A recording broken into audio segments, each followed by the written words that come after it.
17.3 deals with the question I noticed from Councillor Charles regarding Stock Road, Crozier Road subdivision. Someone like to move it had been received, and Councillor Charles, thank you. Seconded by Councillor Cheek-Whitten. Can I have a word, please? Discussion. Sorry, Councillor Joyce. Can I have a word, please, on this one?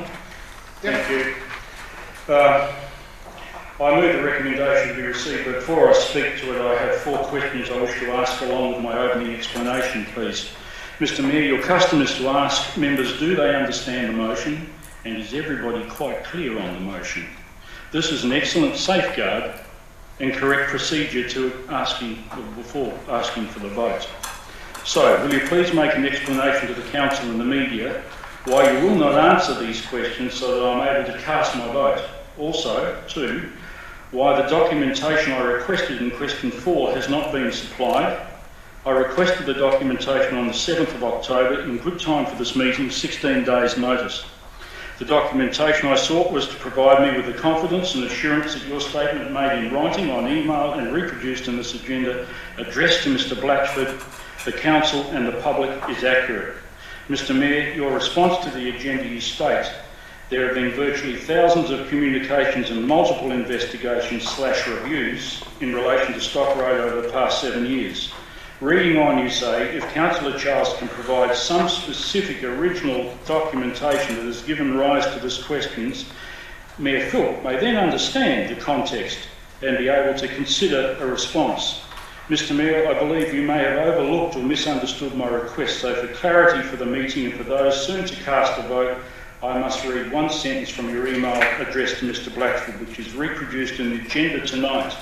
Quote, your preamble allegations have been raised and investigated many times by the VHCAG Commissioner, the Ombudsman, the Planning Minister, the Local Government Minister and the ERD Court. This exact same statement has featured in 2 other separate replies from your email to Mr Blatchford and CC'd elected members on the 22nd and the 28th of August 2017. My third question, can you now see that I am requesting the documentation to and from the 6 state government authorities listed by you which confirm your repeated written statements? My advice and understanding is that the specific allegations raised by Mr Blatchford have not ever been investigated by any of these persons or departments listed, and most certainly not even by the ERD Court.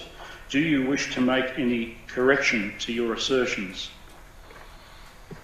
Thank you for your question, but all elected members were advised by an email with all the information back in 2016 with what was going on and the results of what was going on. So that information's already been given to elected members. I can't help it if you don't read it. Take the questions on notice.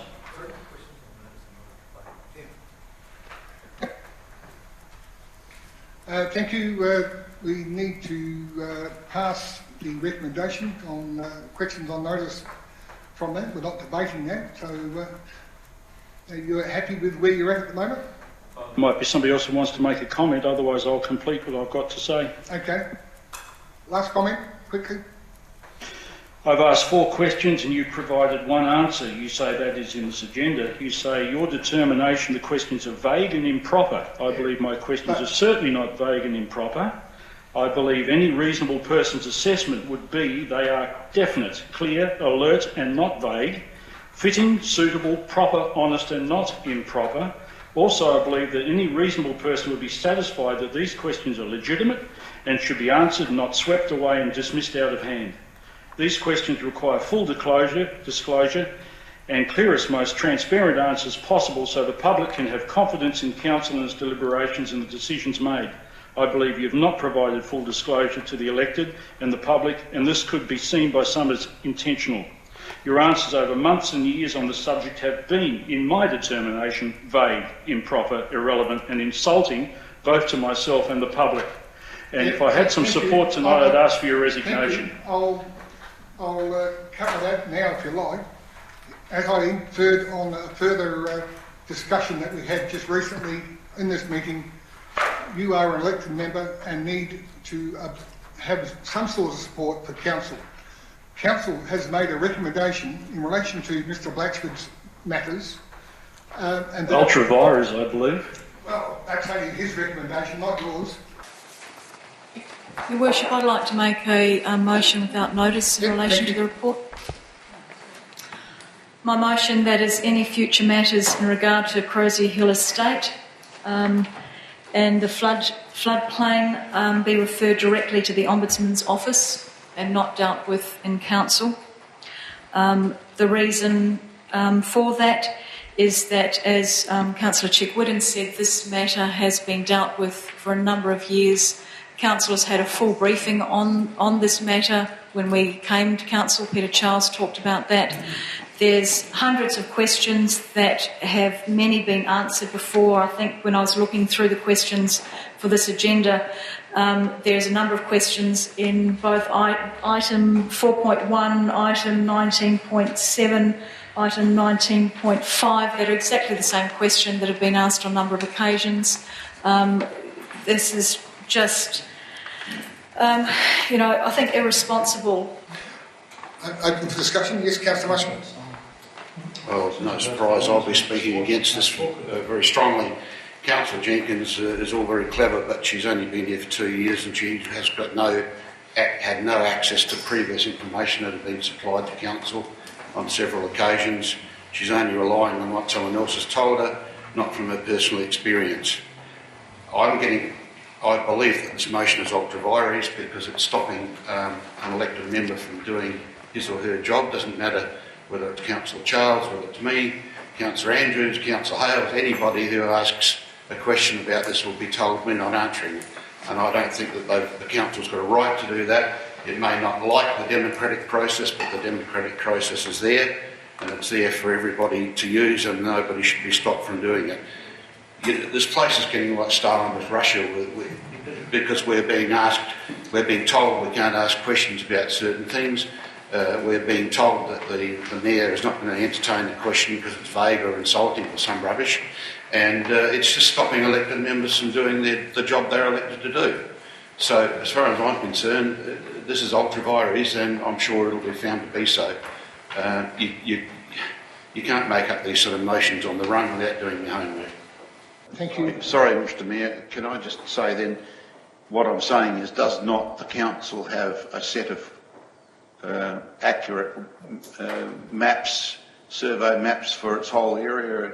It seems strange that it doesn't, and it seems strange that we can assess developments without actually having that to refer to. At the end of the day, it's the council planners and or the development assessment panel that needs to give the nod to things. If they haven't got the information to verify what a planner or a developer or even an engineer or a surveyor is saying, we could make an awful mistake. Sure, thanks, Your Worship. No, council don't have extensive floodplain mapping for the entire area. So if council were to do that and to update its development plan and go through a development plan amendment, it would need to do that as a separate process that would need all the requisite investigations. So, and that would have to consider more comprehensively the entire river and possibly also the Hindmarsh River as well. Thank you, Your Worship. Could I put a quick supplementary onto that? He's completely missed that point, of course. The people out there have instructions where they cannot build or have developments, and that is within the floodplain. And yet we're not provided with any map that can show you a floodplain. So really you've made instructions to us, so you haven't explained that, Mr Padhouse. Could you explain how we know where the floodplain is when you're only talking concept floodplains? That's why if you want to build, you need surveyors to make sure you're not in the floodplain. Are you suggesting we get a hydraulical assessment? Thank you. That's a hydraulical assessment costs $30,000. If we want to build a chook shed, that's quite an expensive outlay, Your Worship. Thank you. I can't believe what I'm hearing.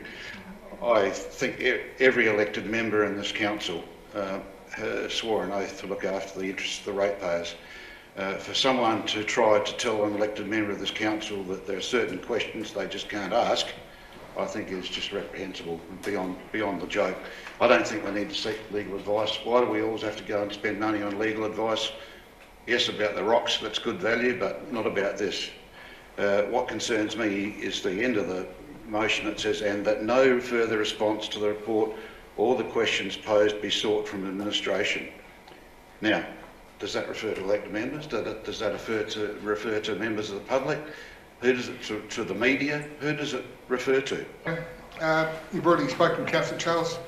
Well, I'll put in the point of order then. Maybe I'll get an opportunity to just clarify that when it comes to staff and embarrassment of the council, I refer to Part 3, Section 94, that is Part 4, in considering whether an order should be made under subsection 2 is irrelevant that the discussion of a matter in public may cause embarrassment to the council or council committee concerned or employees of the council, or cause a loss of confidence in the council or council committee. This is quite clearly will apply to questions as well. Could I have a question, please? You've made a comment. Could I have a question, please? Question? Question.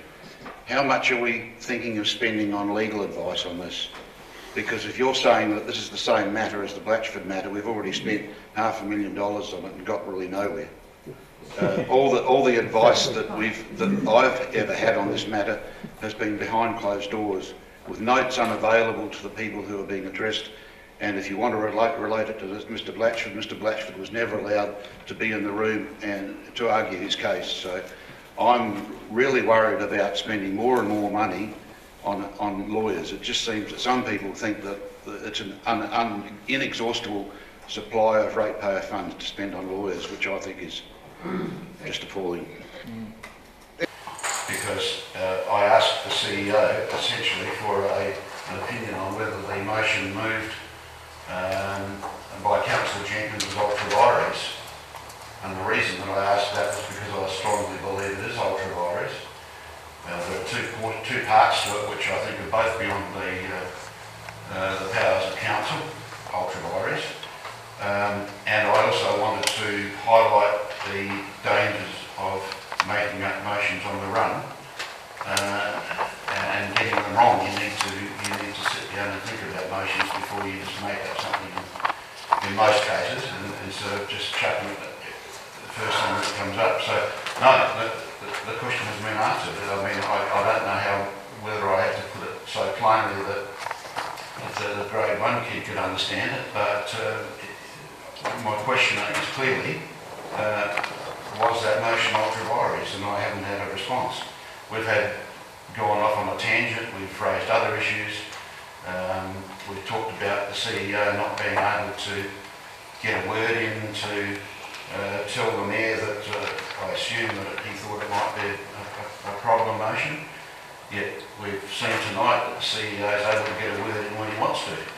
It's just, I don't know what's going on with this, because it'll make us a laughing stock if the Mayor accepts ultra vires motions and the CEO at the time doesn't raise the issue or draw it to his attention. So, no, I'm quite concerned that essentially the CEO has refused to answer the question, in my view, and so it'll be put up again at the next meeting. Thank you for your accusations. Yes, Graham? Well, firstly, Your Worship, I object to Councillor Marshall referring to questions he poses to me needing to be framed in a grade 1 level. I think that's totally offensive and totally inappropriate. And I think if you read my full report, I did answer your question in the last paragraph, which actually said legal advice is not necessary at this stage, as it was quite clear to me that the motion had legal and practical application challenges. What the motion does provide, albeit ultra vires, is a reason to exchange dialogue with the Ombudsman about the circumstances surrounding this whole issue, which with a view to extracting some advice. I'm pleased to say, Councillor Marshall, that I've had that discussion with the Ombudsman on Thursday, and he concurs with both yours and my view that the motion was in fact ultra vires. Well, thank you. This one is tonight addressing the floodplain development approval dispute. Specifically, the planning approvals granted by the Victor Harbour Council and the Crozier Hill Estate, situated on Stock Road, Swains Crossing, Inman Valley. Concerns by the block owners of this estate have been brewing for around 20 years, and tonight we will be enlightened to much of the turmoil over that time. I'm Barry Wright, and I'm the chair of the Action Group and your MC for the night. I'd just like to introduce you to the other members of our committee that are here tonight. Jean McGough. I quite often miss Jean, so I've mentioned her tonight. John Voigt in the middle. Patsy Wright, same name as me, so obviously my wife. And Bob Bash in the front here. Two of our members tonight are away, Warwick Westlake and Bob Bash. And Sue McGrath. Now, I'd also like to welcome the candidates of the forthcoming council elections whom are in attendance tonight. I won't go through the names, but I see there's a few of them around, and thank you for coming. And I hope tonight's forum can add to their topic knowledge, which should prove valuable should they be elected, as no doubt the Crozier Hill estate will continue to have a council focus through the future 4 years and as long as it goes. Just to let everyone know, we did invite all candidates tonight, and we have had apologies from 4, Chris McRae, Carol Schofield, Bill Lowe and Mike Smoko. So they're the ones that have apologised that they can't make it, they've got other things on. Tonight's forum's format. We've got 3 segments tonight. The first segment will be Mr Adrian Burton will present a pictorial timeline of the council subdivision approval process and some of the disturbing problems that have subsequently occurred since. As a concerned resident of Victor Harbour, Adrian has dedicated a great many hours and a great many years researching the associated documentation and processes, and you're going to see a lot of it tonight. Adrian did present a lot of this material at the council here a couple of months ago, but there's a bit of maturity since then, Adrian, so there's more information as it's matured. At the completion of Adrian's presentation, we'll have an open question and answer session, so you'll get a chance to ask Adrian any questions of any of the elements or points that you see. The second segment will be a personal reflection on the family human toll of the outcomes of the planning approval process of the estate. We've got Mr Ben Blatchford, Steve Nicol and Nick Hall, and they're all people that have undergone problems within the development, and they will address some of their personal experiences being block owners within the estate and what's happened and the impact on their families over the years. Each of them will talk in their own language as to what they want. At the end of that, we will then have Adrian and the three individual speakers from within the block owners, and there'll be just another question and answer. So if anyone else has got any further questions to ask, that have come out of the statements by the 3, will just be a final wrap up, and that'll be the end of segment 2. Segment 3, we'll move into a formal action group membership meeting where we will seek our members' views on what actions we should undertake to progress address of the current situation to a positive outcome for both the affected block owners and the ratepayers of Victor Harbour. I know there's been statements by specific councillors, etc., that there is no impact and this should just go away. I don't think that's the fact. We will enable this with a formal motion. So what we decide to do, we'll do formally through motions and group membership voting. So it's up to the members to work out what you want us as an action group to take forward to look after the rights of the people that have been affected by this development. Just on the proceedings, just a few points. I request that all interactions tonight are respectful and sincere with genuine questions. It's hoped that a professional approach to tonight with relevant discussion can lighten all present regarding the Crozier Hill estate development. We normally have quite sedate and professional meetings, so we just want to make sure that continues tonight. So, with no further ado, I'll hand over to Adrian for the first segment. Thank you, Adrian.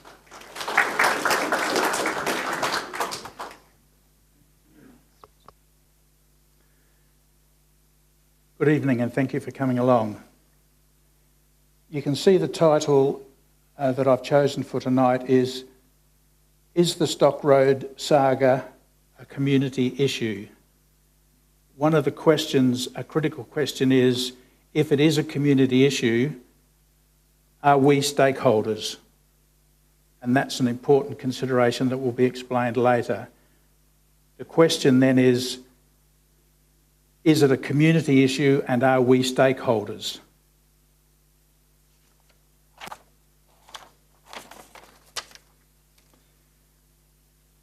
The views expressed are personal opinion, are offered without prejudice and in good faith by a layperson with no training or experience in planning, surveying or legal matters. I appreciate the opportunity provided by the Victor Harbour Community Action Group to speak.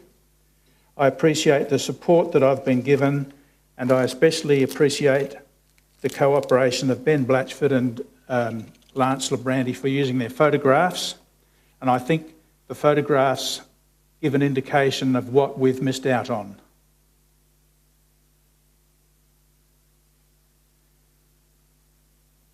I'm a bit of a creature of habit, and I go to the same bakery each week and I get my bread, and I notice there is a little container and it's got all sorts of little things in it. Do you know, I have never ever tried what's in that little container box, that little sampler. And it occurred to me that there are a lot of people who probably don't know much about Stock Road. So what I'm going to try to do tonight is give a sample of Stock Road. The presentation doesn't attempt to provide all the answers to a very complex issue of long standing. It provides a sample of one person's perceptions concerning a most important sequence of events. Several questions are presented for the community members to consider, and the insight and response of others is encouraged.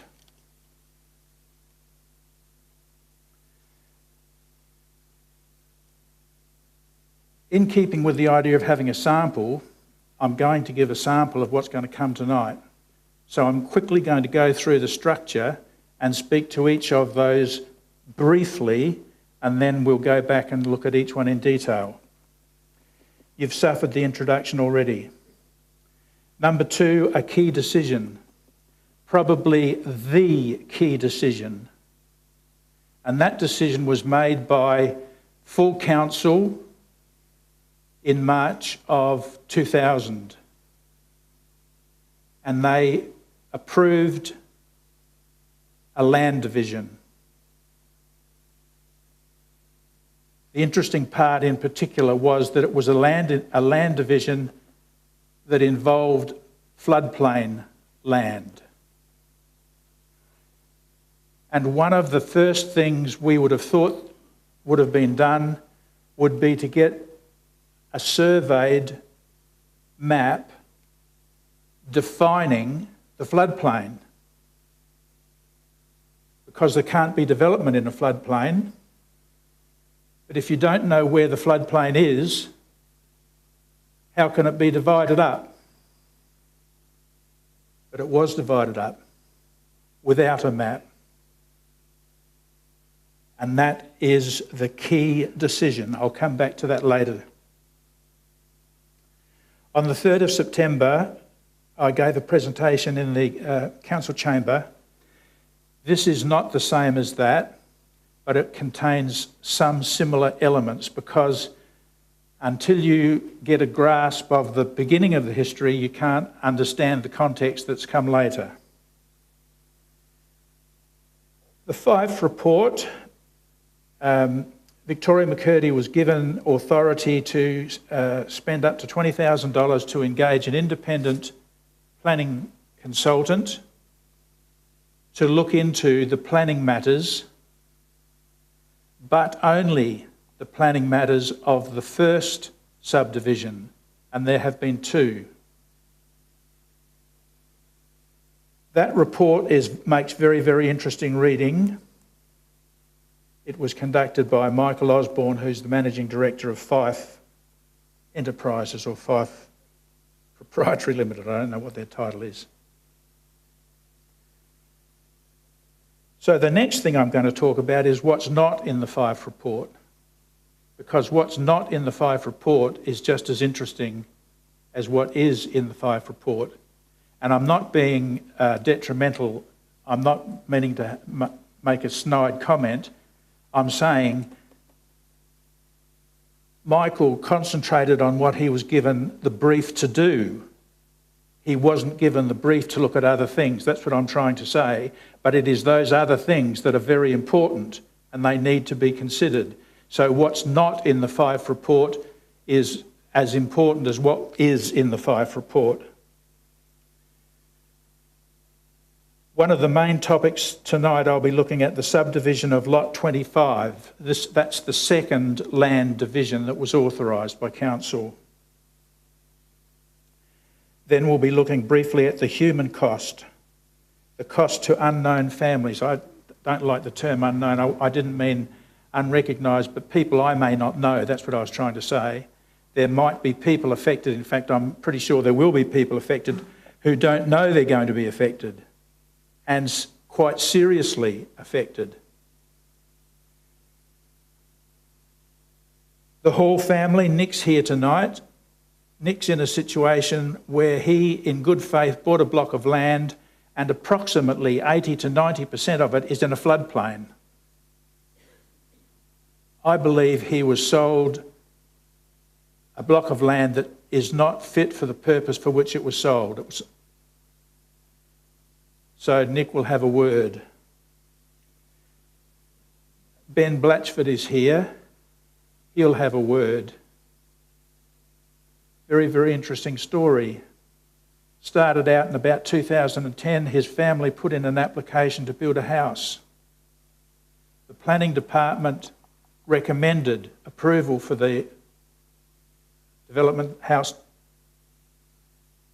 CDAP didn't give approval, same organisation. Then he looked and discovered they both were supposedly using the same map. They came to two different answers, and that has engaged now in a dispute that's gone on for 8 years. The Nichols family. Steve's here. What a remarkable story. When Steve purchased his block of land, there was a levelled pad. He thought, that's a convenient place to build a house. I'll build my house there. So he sent his plans in. They said, yes, you can build your house there. What has transpired is that levelled block was part of a watercourse which had been levelled. He has built not on the floodplain, he's built plumb fair dinkum in the middle of an old watercourse that's been filled in. And in order to do that, they diverted a watercourse. You'll see it. Excuse me.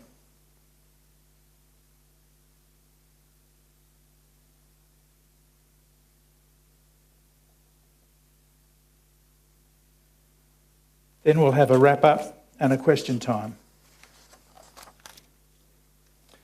The key decision. A key decision was made by full council on the 27th of March in the year 2000 to approve the initial Crozier Hill land division, which included land on the floodplain of the Inman River. A map defining the extent of the floodplain was not provided when crucially important decisions were made. Very easy to say, but it's a huge statement.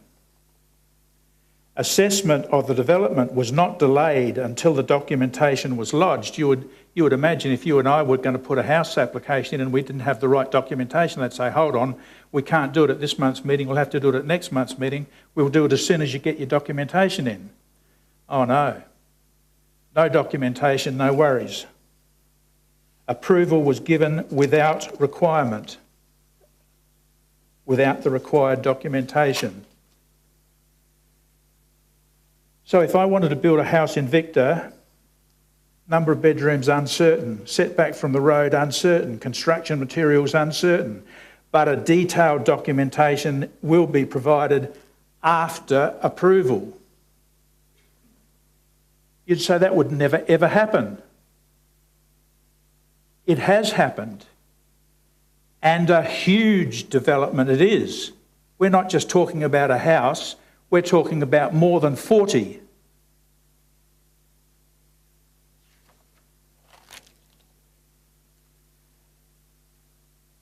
How do I know this? because we've checked the dates. On the left, you'll see a fax from Tonkin and Associates, a very reputable firm. I've got no objection to them at all whatsoever.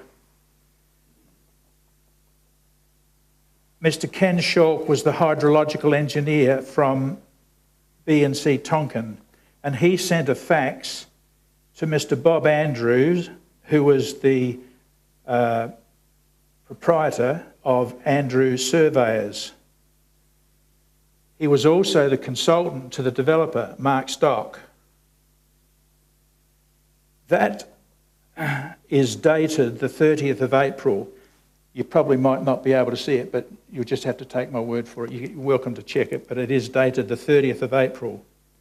And there were two organisations working together. One was a hydrological engineering company, and the other was a surveying company. Two different companies, but they joined forces and produced a couple of maps. So on the 30th of April, Ken Schalk sent not an email, they weren't going then, a fax to Bob Andrews saying, please find attached 10 and 100-year ARI floodplain maps for the Crozier Hill development. Now, he said, you will note that the 100-year floodplain extends further to the north than on our previous maps. What an understatement. What an understatement that was.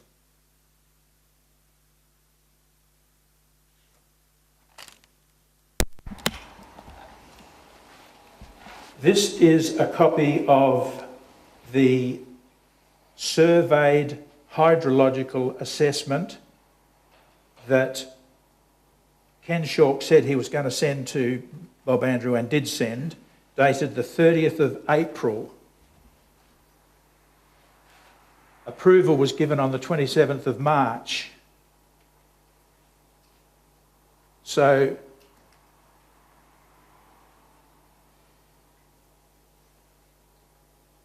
the map wasn't commenced until after approval had been given.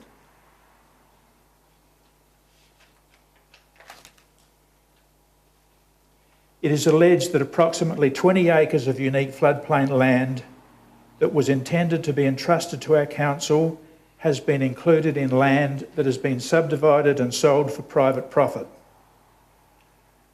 The question that I'm going to ask, has this resulted in our community having been disadvantaged by action taken by our council?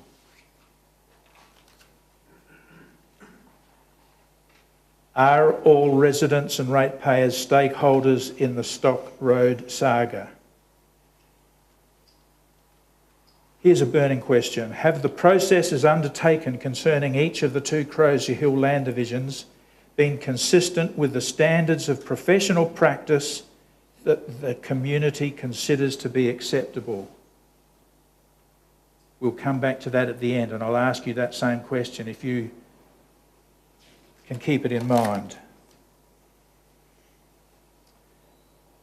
Part 3, the meeting on the 3rd of September. An independent review of the Crozier Hill Land Division was approved by Council in the year 2000, has been undertaken. The first draft, the Fife report, was presented to the public at a meeting held on the 3rd of September. I gave a PowerPoint presentation on that night. I'm going to very quickly go through, like a steam train, that first part, the acceptance of the first subdivision or land division. This information is available on a website that launched South Coast TV, so people are welcome to take their time and look through that in detail, but you'll excuse me, I'm going to go pretty quick for the first part because it's the second part that I want to concentrate on. The unique features of the Crozier Hill Land Division were recognised. Council knew well and accepted the difficulties of having a development on the floodplain. They recognised it immediately. The rezoning of land created about 40 rural living allotments occupying an area of 59.8 hectares, about 150 acres. It extends for about 1.5 kilometres from Swain Crossing Road to Glenvale Road. It was a major development.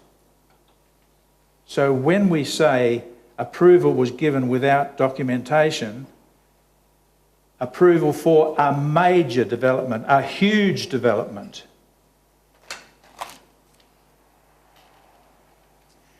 A plan was agreed to do three things: protect the environment, provide safety for residents and protect assets. All going well. They did a great job. Very sensible. The main points were, the first thing was to define the extent of the floodplain, to work out where was the floodplain. Then to accept that there was to be no development in the floodplain. Land which was not in the floodplain was available for sale under certain conditions and to be developed under certain conditions. But land that was within the floodplain was not to be developed and was to be actually set aside as a reserve vested to the local authority, which is our council, which is another way of saying vested to the community, a community reserve. And this work was expressed in principles of development control. Now that's official sounding language, I'm sorry, but there's no way around it. That's the nuts and bolts.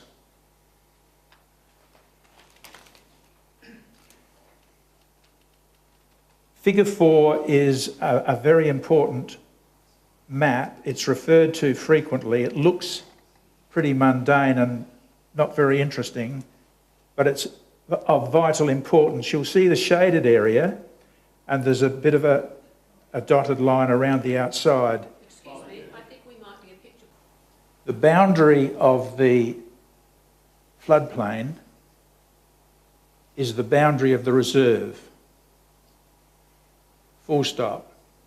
The boundary of the floodplain is the boundary of the reserve. It says so in figure 4, and the very first principle of development control says development should be in accordance with figure 4. It should be in accordance with the principle that all land within the floodplain is to be reserve.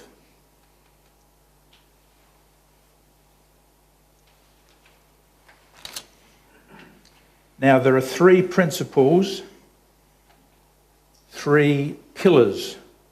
The first is principle 1, which says development is to be in accordance with figure 4, which you've just seen. The second one, land is to be divided in accordance with figure 4 and a hydrological assessment that defines the borders of a 100-year flood. That's the map you've seen. That's what it's saying. Those two things need to be taken together. Not one in isolation, but two of them together. If you use one, you've got to use the other. And principle 9 is that all floodplain land next to the Inman River should be part of a reserve entrusted to the local council. And those three principles sit on the foundation of figure 4. That's the theory over.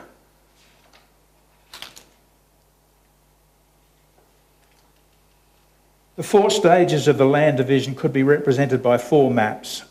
The first map that we're going to have a look at is an approximate hand-drawn map. This was produced by Andrews and Tonkin. It's the first concept. That changed into a surveyed plan of division for development, which is what was taken to the council and approved by council. Then after that comes the surveyed hydrological assessment. I know you should say it should come before it, but it came after it. And then finally the deposited plan that was approved, what was actually approved by the Lands Titles Office.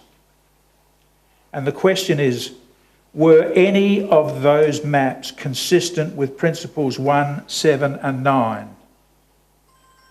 Were they at any time consistent?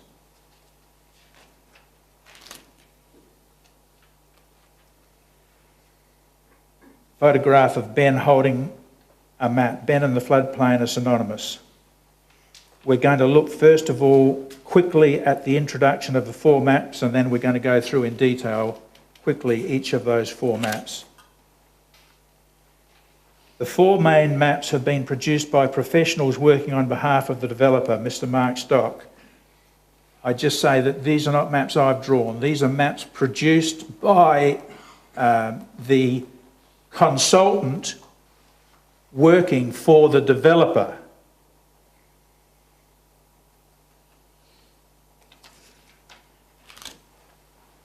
The second map is the plan of division for development, and the yellow area shows the main focus that I'm interested in. It's a 150-acre development, so I'm not making comment about the whole development. I'm looking at that part which is on or adjacent to the floodplain. And down in the right-hand corner is an all-important signature and date, which we'll talk about later. I could have got a clearer map, but it didn't contain the signature and date.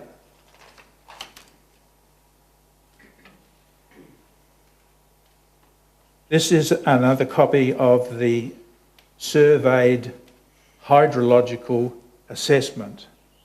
You might note down the bottom, if you've got good eyes, this is version G.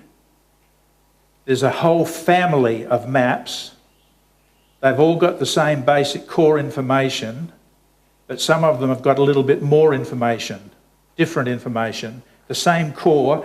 This one has got a red line which depicts figure 4. It's not on all 999254 maps. So if it starts off with 999254, it all uses the same core information. This happens to be version G. I showed you version 1 before.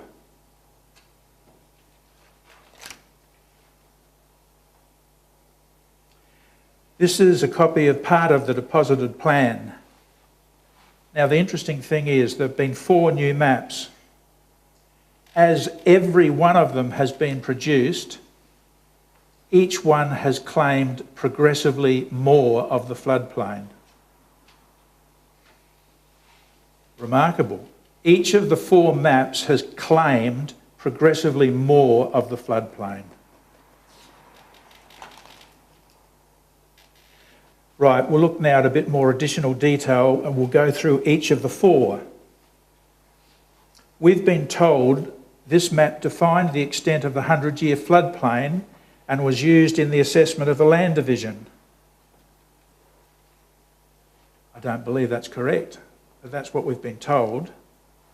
How can it define the extent of the floodplain when written in Ken Shawk's own hand it says approximate extent? If it's approximate, it can't be definite, can't be defined. If it's defined, it can't be approximate.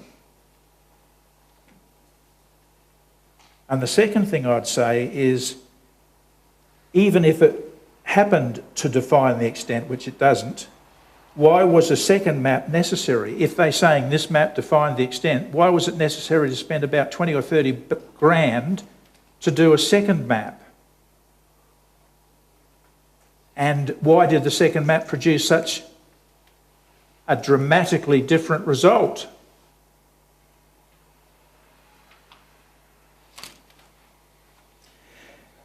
This is the outline of the Crozier Hill land division.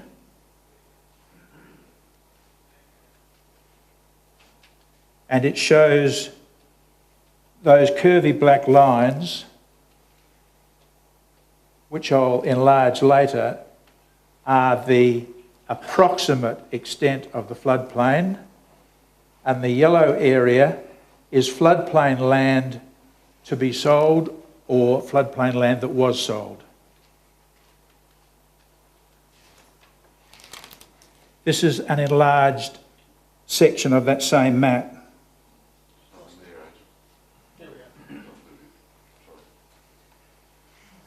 Now, there are two critically important questions here. You'll notice the floodplain is defined not by the natural position of where a 100-year flood would go. It's now defined by straight line boundaries of allotments which have encroached onto the floodplain. I've never seen a flood flow in straight lines.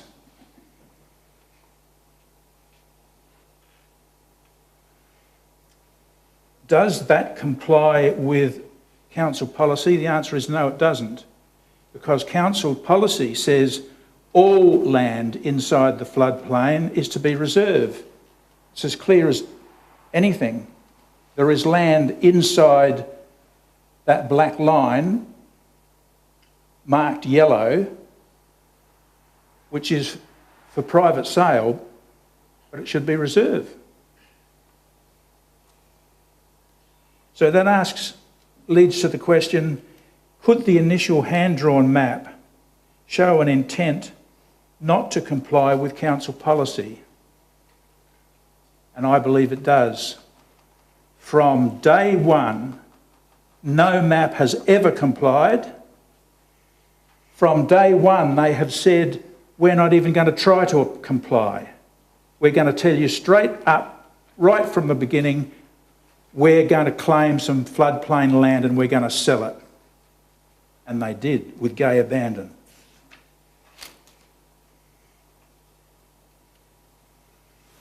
This is the map that was given to elected members. The reason for the red line is to show that some of the maps have got that Swains Crossing Road, incidentally. Some of them are depicted with that on an angle and some of them have it perpendicular, and that changes the configuration of the flood line. It's the same flood line. I hope you understand what I'm getting at. It's not a consistent, different maps have used different ways of drawing it, and the previous slide, for example, Swains Crossing Road was vertical. Not a big deal. Okay, this is an enlarged portion of the Plan of Division for Development. The blue line is the 25-year contour, curvy. The green line is the 20 metre contour. You'll see there the red line represents the approximate 100-year flood line, and again the yellow area depicts between the red and the black, that is floodplain land that was sold.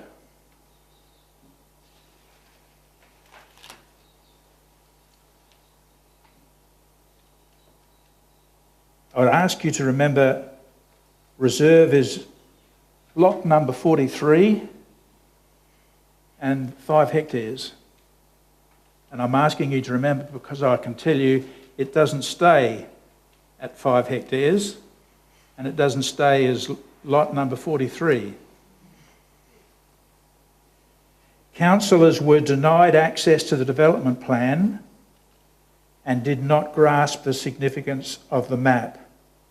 A councillor asked in council, could we please be given a copy of the development plan? What he was asking for is a copy of the principles as well, because the development plan contains the principles. He was told, an elected member was told, no, you can't have it, by a director.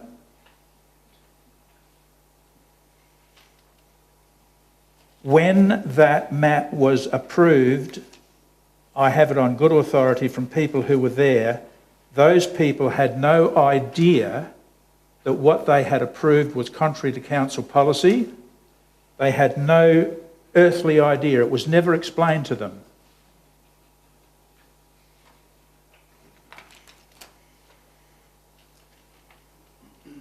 plan of division for development, down the bottom is this signature and a date, and typed in that little area is vouched for in accordance with Development Act 1993 regulations. My question is, how accurate is this statement? Because if the map doesn't comply with principles 1, 7 or 9, and it doesn't, does it comply with the Development Act?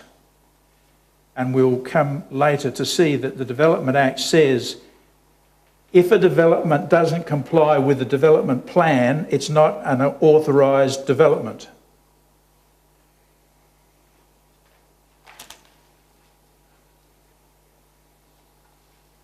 That's just to refresh your mind, that's the defined floodplain map, the surveyed map.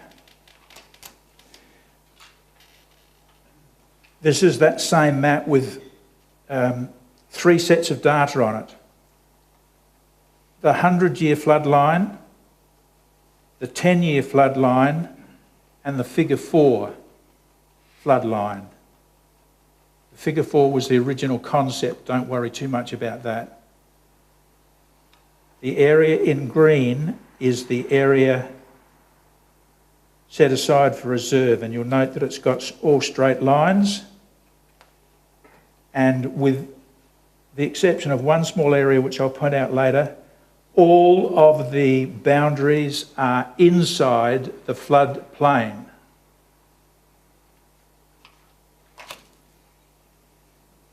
If you take the 10-year boundary and you block out the area, suddenly that red area gives you an idea of how much land has gone missing, if you like, has been sold, which should have been community land. But that's only the 1 in 10-year flood. The blue area is the 1 in 100-year flood, and it's the 1 in 100-year that's in the development plan. Yep. Everything in green should be reserve, was intended to be reserve, was written into the development plan to be reserve. But it's not. That whole green area from the northern red boundary to the southern red boundary on the other side of the river, lot 29, that's next block. We'll talk about that later. If you look back now at the surveyed map, that red outline is the extent that should have been set aside for the community as a reserve.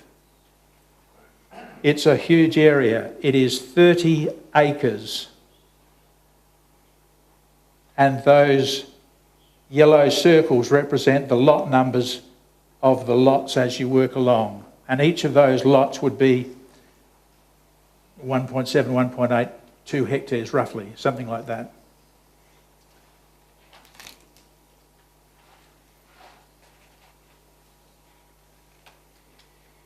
Now, I won't go through the figures, but what's happened is as the reserve was decreased by a hectare, the land available for sale was increased by a hectare.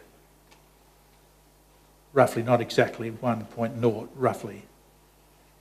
And you'll note now that the reserve is lot number 45. Whoops, it was 43 before. It's now 3.99 hectares. Oops, it was 5 hectares before. Something's gone on. Now, 3 fundamental slides, same image. Evidence has not been found that any of the relevant maps depicting the 4 stages of the Crozier Hill Land Division have at any time been consistent with the specific principles of land division numbers 1, 7 and 9 in the Rural Living 4 zone of the Council Development Plan. Now, the development plan may not be a legal or compulsory document, but that doesn't mean it can be ignored. There's always a certain amount of flexibility. We understand that, but to ignore it is a no-no. Council was required under the Development Act, Section 33, to assess the Crozier Hill application against its development plan. Evidence shows such a course of action could not have been undertaken. How could the development application have been assessed against a hydrological appraisal that defined the extent of the floodplain when that survey was not commenced until after approval was given? So it is impossible for them to say that that proposal was assessed against the development plan. It's impossible. They couldn't have done it.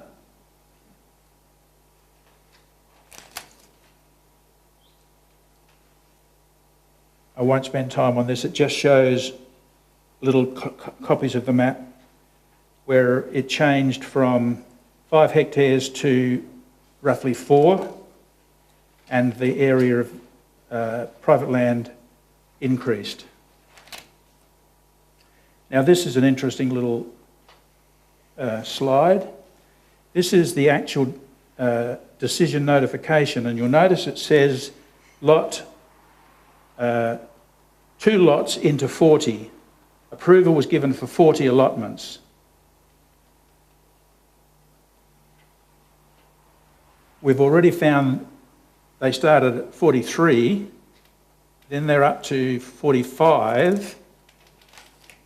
Now, if we look at a page of their actual notes in the development assessment file notes, you'll see it's up to 47.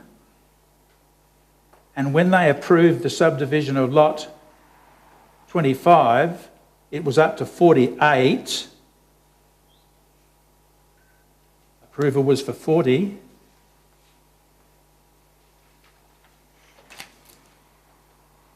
Part 4, the Fife report. This was conducted by Michael Osborne and qualified planning staff from Fife Proprietary Limited. A budget of $20,000 was made available. No recommendations are contained in the report, but the 5 concluding remarks are provided. And you can all get a copy of the Fife report. It's contained in the September 2018 Council agenda. Now, I'm going to go through each of these 5 concluding statements. The first one, in our opinion, Council should have had further and better information to inform the planning assessment, and in particular a detail and contour survey which would have assisted to identify the spatial extent of the 100-year ARI. That's planner language for the boundary of the floodplain should have been defined, and it wasn't. That's what it's saying. And by sheer coincidence, they've said a detail and contour map should have been made available. The map 909254 is titled Detail and Contour. So what it's really saying is that's the map that should have been made available. Part B of the point number 1, this information was, in our opinion, required. Required? If it was required, whose job was it to make sure it was undertaken? Whose job was it to supervise? Whose job was it to report? Because it was a requirement.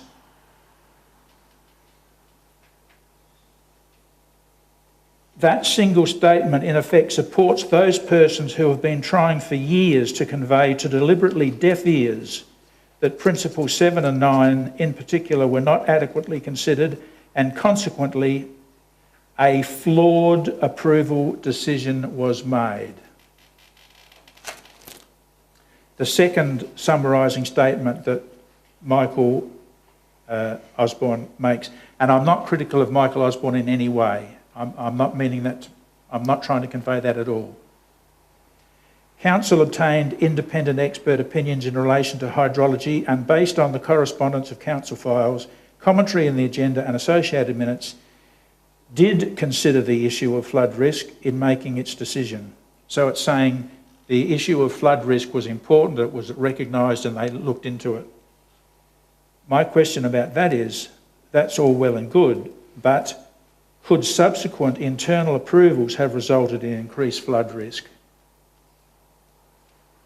Like if you give approval for someone to build their dream house on a floodplain, is that likely to increase their risk of flooding?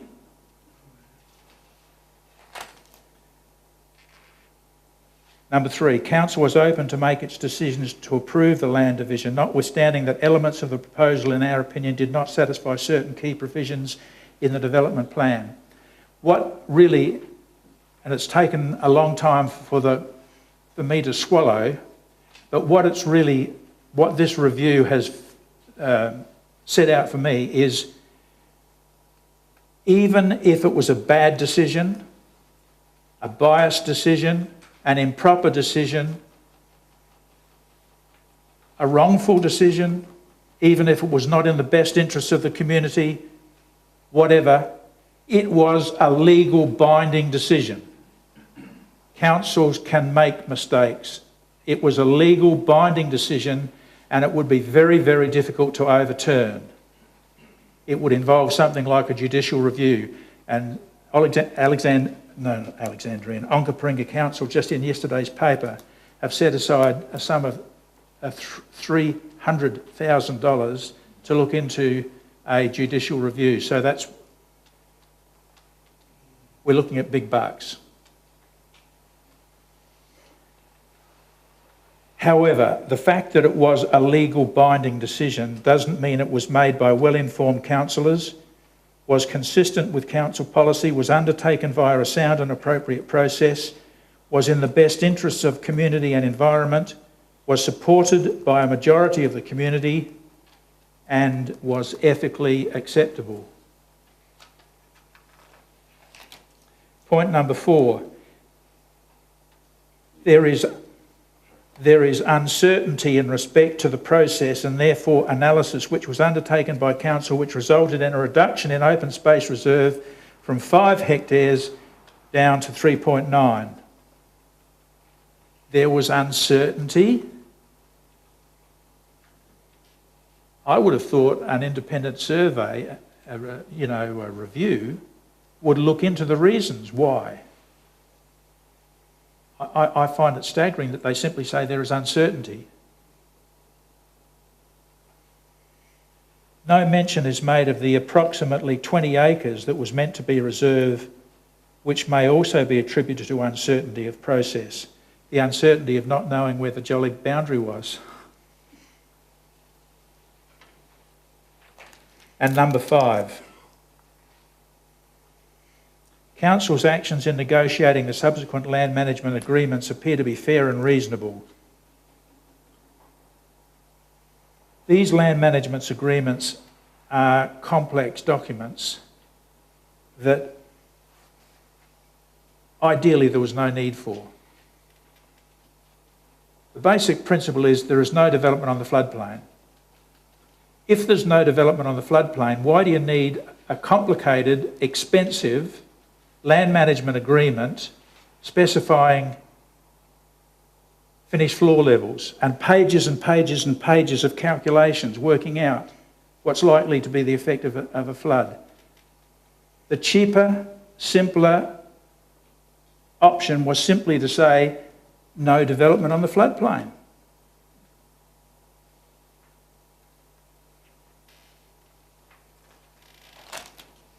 Part 5, what's not in the Fife report. Here we go. The subdivision of Lot 25. Now, unlike the original 2000 land division, the subdivision of Lot 25 was undertaken entirely by council staff. It was a Category 1 development. So we don't have to worry now about saying, well, these poor old councillors who were out of their depth and really couldn't be expected to know what doesn't come into it. This decision was made by permanent, experienced, professional planners.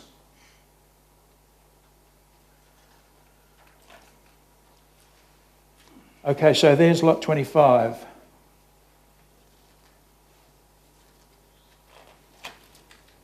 What the Lot 25 subdivision did was to divide, basically dead in half.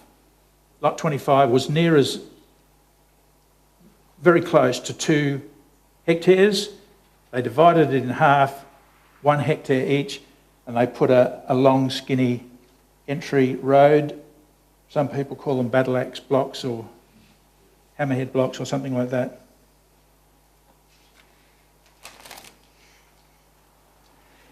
Let's have a look at what the Development Act actually says.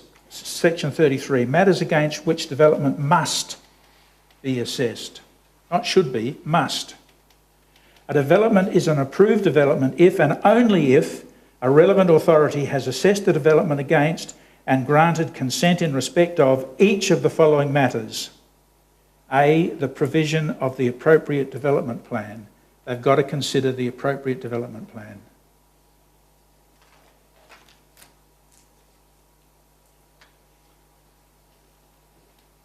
There's no doubt they have considered it. The question is how they've considered it. What was the nature of that consideration? And their notes tell the story. I'm only going to concentrate on page 1 because you're all going to go to sleep if we get further involved. But this is just a sample, remember. This is just looking at page 1. I'm going to make comments about tried and trusted principles 1, 7 and 9. This is a blow-up of their writing. Principle 1 is given a tick, is in accord, existing road network. Principle 7, both allotments have suitable area above 1 in 100, ARI, average recurrence interval that means. Principle 9 has already occurred during the original land division, meaning so it's not necessary to do it again. Let's look at each one of those. Development should be in accordance with figure 4. The development assessment file note says it is in accord.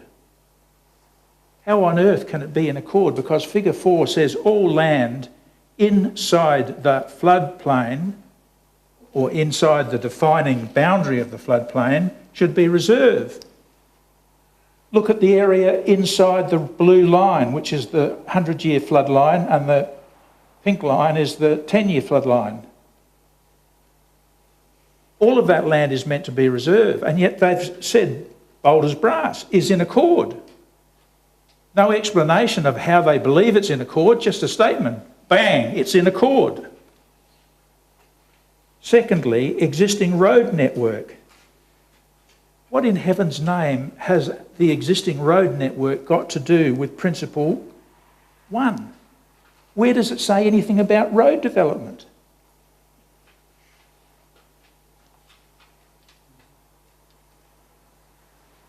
Let's look at principle 7.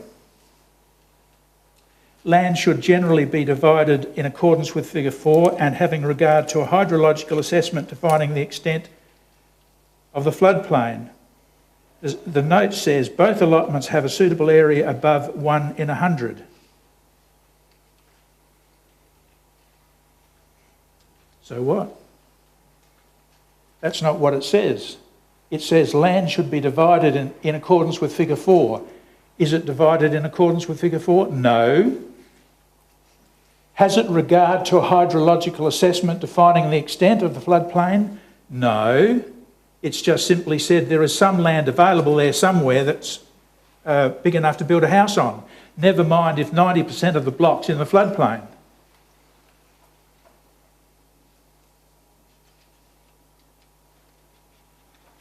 Let's have a look at principle 9. Any division of land abutting the Inman River should result in the vesting of the river alignment and its floodplain as depicted in figure 4 as part of open space. The development assessment file note says we don't have to consider this. It has already occurred during the original land division. Whoopie-doo. So what? The principle says any division, meaning any division. And for them to say it's okay because it's occurred in the original consent. We know it did because it cost us 20 acres. To say that it's excusable to use the finding of the original subdivision is rubbing insult into injury, because the original decision was badly flawed to the tune of 20 acres. What's the human cost? When Steve purchased the rural living allotment, some earthworks had been undertaken, and he saw fit to use that pad to build his house on. No explanation was made.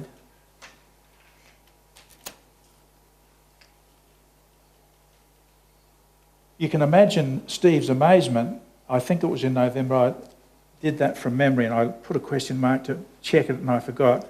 But I think it was in November of 16, this map appeared, and Steve said, "What?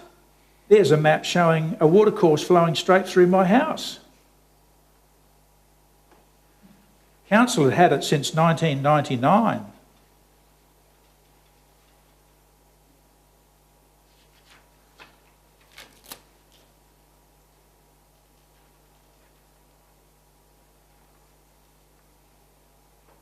That tells a story. The yellow dash line on the left shows the original beginnings of a watercourse. It would have flowed down here. When they put Stock Road in, they lifted the level up, stopped the flow of the watercourse, so they diverted it about 100 metres into another creek. Someone got a bulldozer out, filled in the end of the watercourse.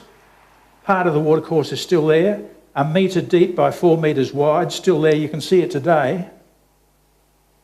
That was sold to someone who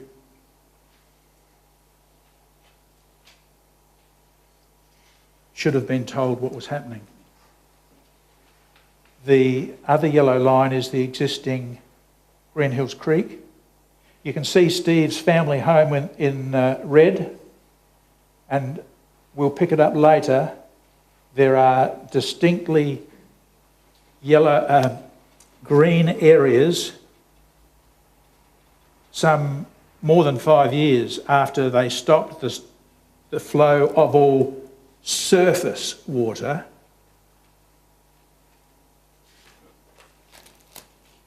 Steve showing some of the rising dampness that has become an ever-present cancer, progressively eating away at the dream, the home and the well-being of his family.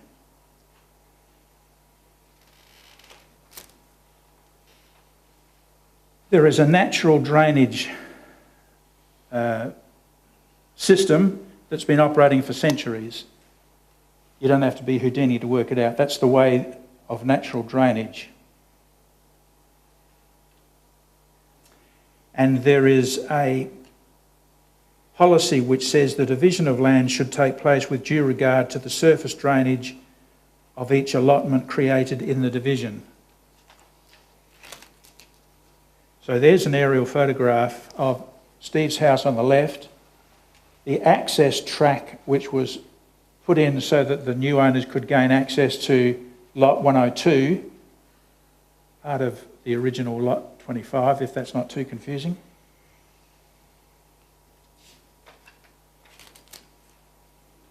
And that's what the access track has done. It's stopped the natural flow of water. Steve now has got to contend with that. You would have thought when they built Stock Road and that stopped the natural flow of water, they would have realised the damage that can be caused by putting in a raised road which interrupts the natural flow of water. Is Steve got to put up with that?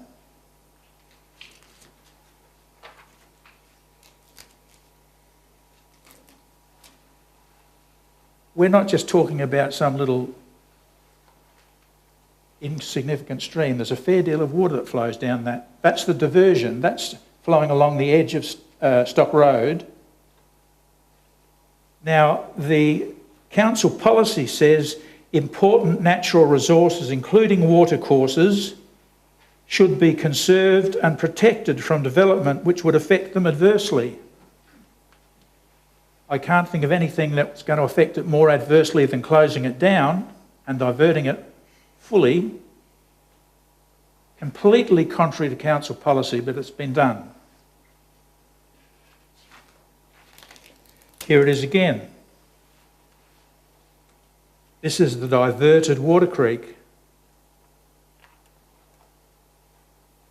The policy says the natural character of rivers and creeks should be preserved in their own development plan. The natural character of rivers and creeks should be preserved. How can it be preserved when you block it off and divert it?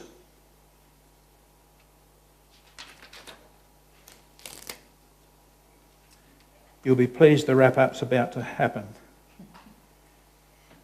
I'm going to look at some statements made by the former CEO. I'm going to ask 3 questions for the members of the community to consider. And I've just been cheeky enough, because I'm interested in words, I've put in a little quote from a guy who taught me in primary school. The history of the world is the record of the weakness, frailty and death of public opinion. It's not dead because you're here tonight, proving that it's not dead, but it's not as healthy as it could be, and perhaps apathy might be one of the byproducts of our lifestyle. This is a copy of a letter that Mr. Maxwell wrote to some people by the name of Possingham, who are ratepayers. And there are 2 quotes in red, one quote on one page, the next quote at the next page. The quote says, "Council will require detailed flood studies to be undertaken to ensure that no allotments are located within the floodplain." That's a written statement from the CEO. No allotments are located within the floodplain. Hello? We've got 20 acres worth of allotments that are in the floodplain.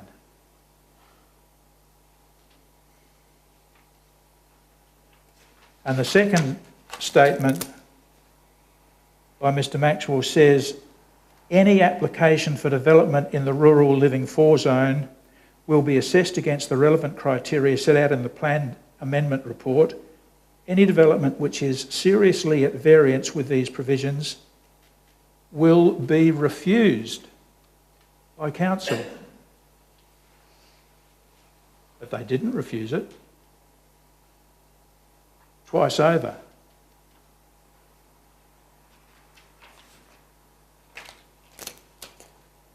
Three questions. Do you believe the decision to allow the extent of the reserve to be defined by the artificial straight line boundaries of allotments that have encroached within the floodplain rather than a flood line that has occurred in the natural environment for centuries is consistent with council policy? Is it consistent with environmental standards? And is it consistent with community expectations? Second question. Do you believe the processes undertaken concerning each of the 2 Crozier Hill land divisions have been consistent with the standards of professional practice that our community considers to be acceptable? Third question. Do you believe all residents and ratepayers are stakeholders in the Stock Road saga and have been disadvantaged by action taken by our council?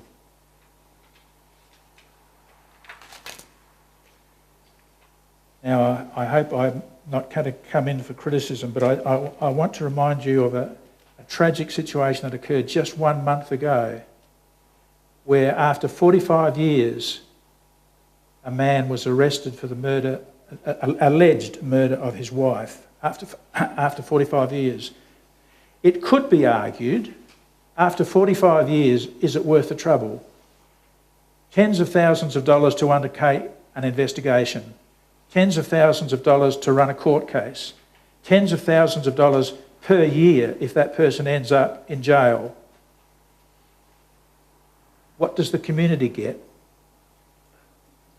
Well, perhaps a community develops inner strength when it remains respectful of the situation and suffering of its members. It's mighty important to the people in that case. And if it's mighty important to them, it should be mighty important for us in the community. Perhaps it may be the most expedient course of action for a community to adopt a circle the wagons attitude and possibly turn a blind eye as efforts might be made to sweep an inconvenient truth under the carpet. That might save the community money. Let's ignore it. Let's not take any questions. I've answered that question. That's irrelevant. Perhaps what's ethically sound may not be the easiest thing to do, and this is not going to be an easy problem to solve. But I don't believe we should be just lifting the carpet and sweeping it under. Perhaps the genie is out and it may be time for discussion. How many times did Peter, wherever you are, Peter, ask for mediation, ask for discussion? No. There will be no discussion. Now, I think, is the time for discussion. Now is the time for mediation. Now is the time for people to sit down, respectfully talk to each other, because it's not going to go away. Thank you.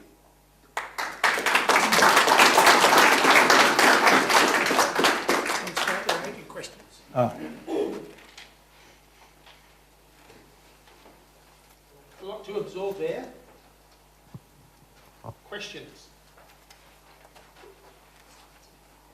When this development was approved and as the first blocks were sold off that are subject to the floodplain, were they all been immediately subject to a land management agreement? Yes. Yes. There are actually 3 land management agreements. There are 3 stages of the overall development, and there are 3 different, slightly different land management agreements depending where you were sited, depending where your block is.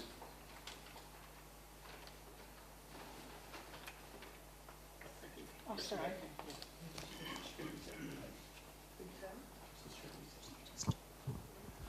Adrian, the other night we asked the council whether the Possingham letter had formed any part of the 3 separate reports into this particular matter, particularly with regards to the first one where they refused to do anything, the second one where they tried to bury it with the Ombudsman, and now the latest one, the Fife report.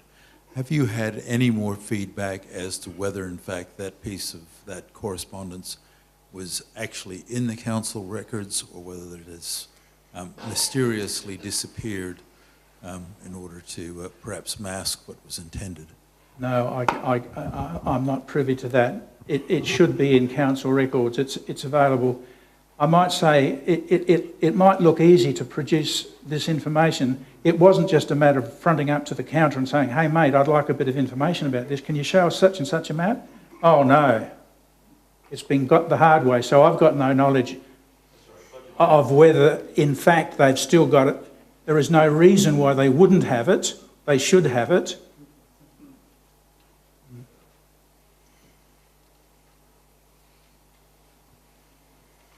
One at the back there first. Your next one. Just a quick question, Adrian. What was the date of the Possingham letter that was written by Graham Maxwell 1999. Thank you.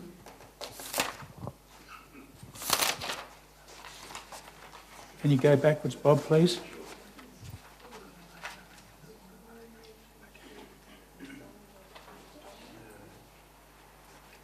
15th of February 99.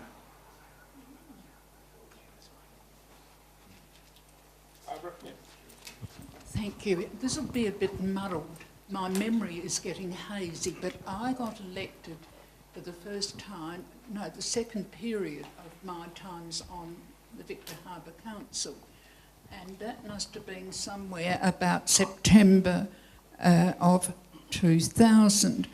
And at one of the first meetings of that council, Peter Hall, the then Director of Planning and whatever, he had an item, if my memory is right, on the agenda saying that government had approved the development.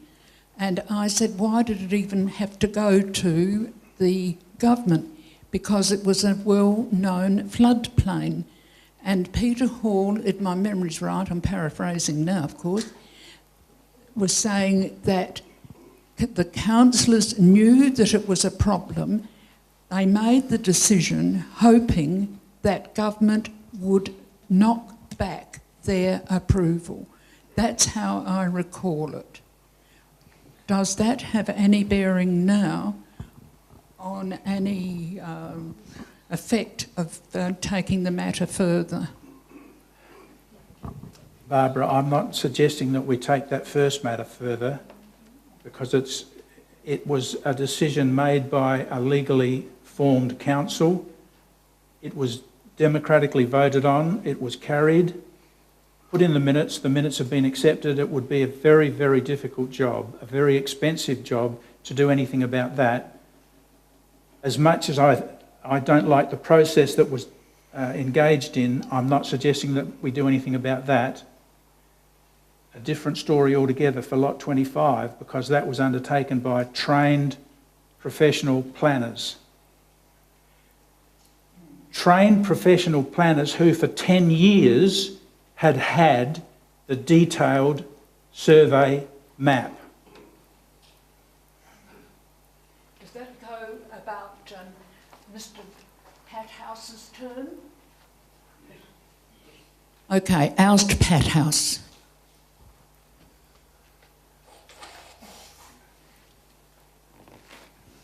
Bill. Stick up for the former Can I just stick up for the former CEO here?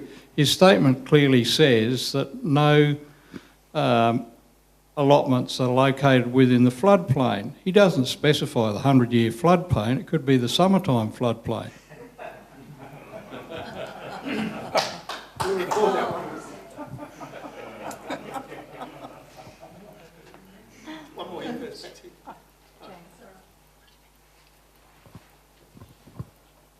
A land management agreement, surely the people buying the property would be aware of this, that there was an agreement, and the agreement should surely have said that there's floodplain across these various allotments.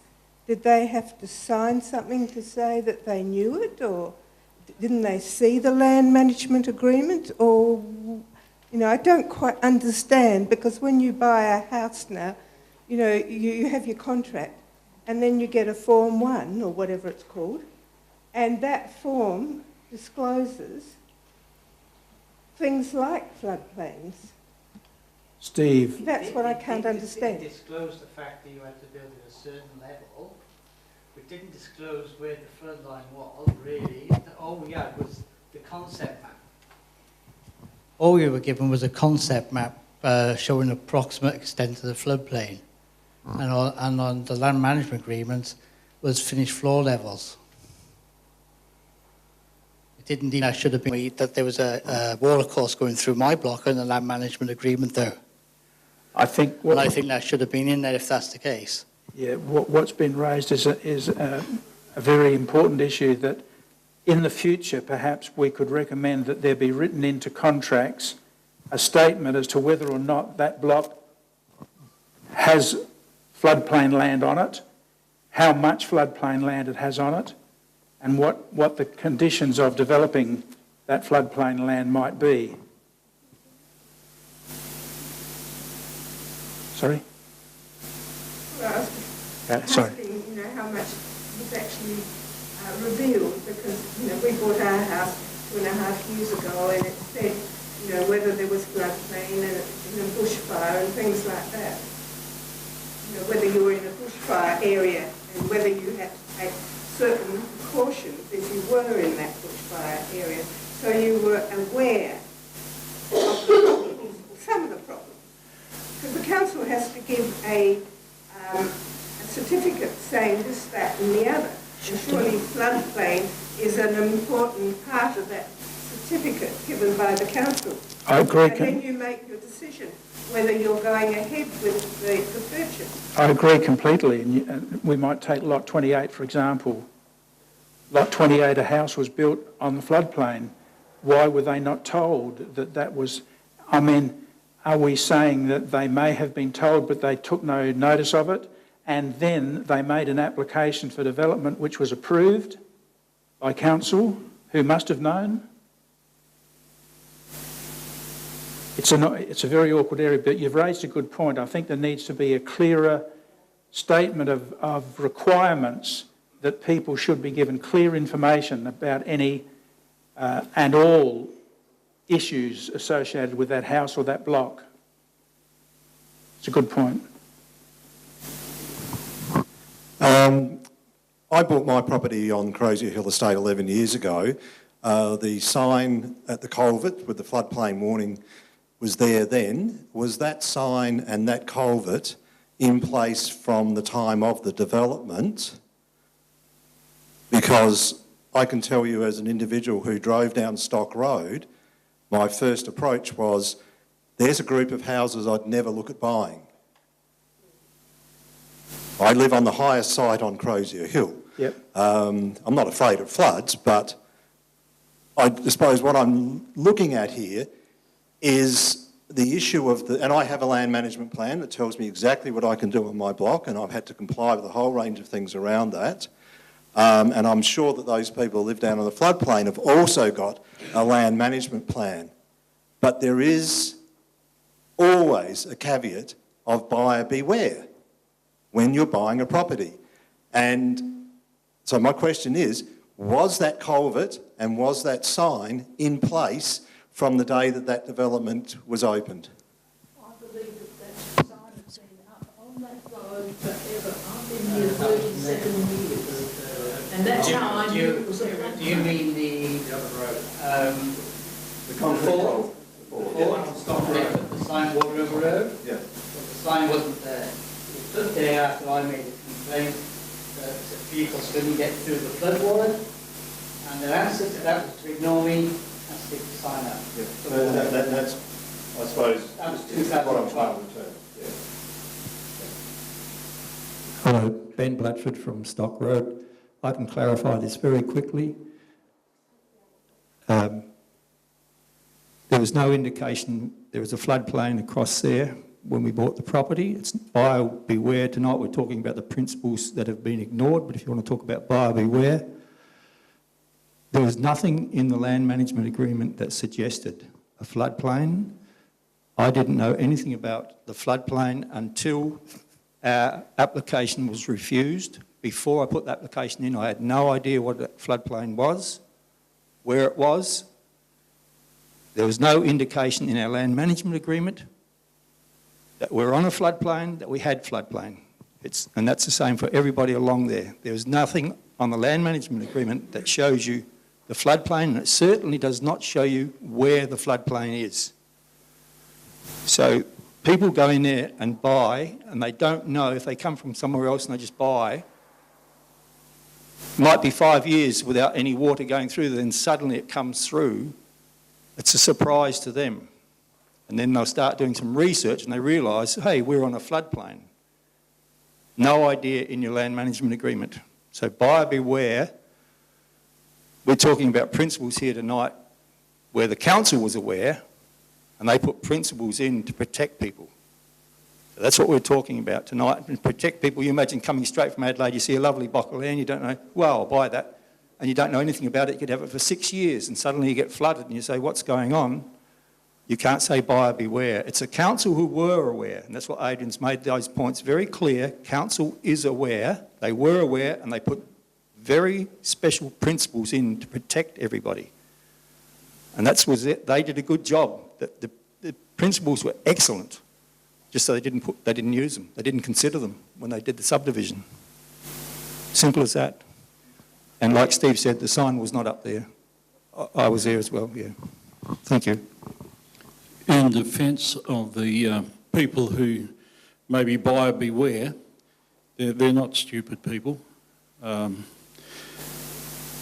One would fall into a false sense of security if they simply read the development plan for Victor Harbour Council and said, oh, look, Principle 1, 7, 9 and 19 says no building on the floodplain whatsoever.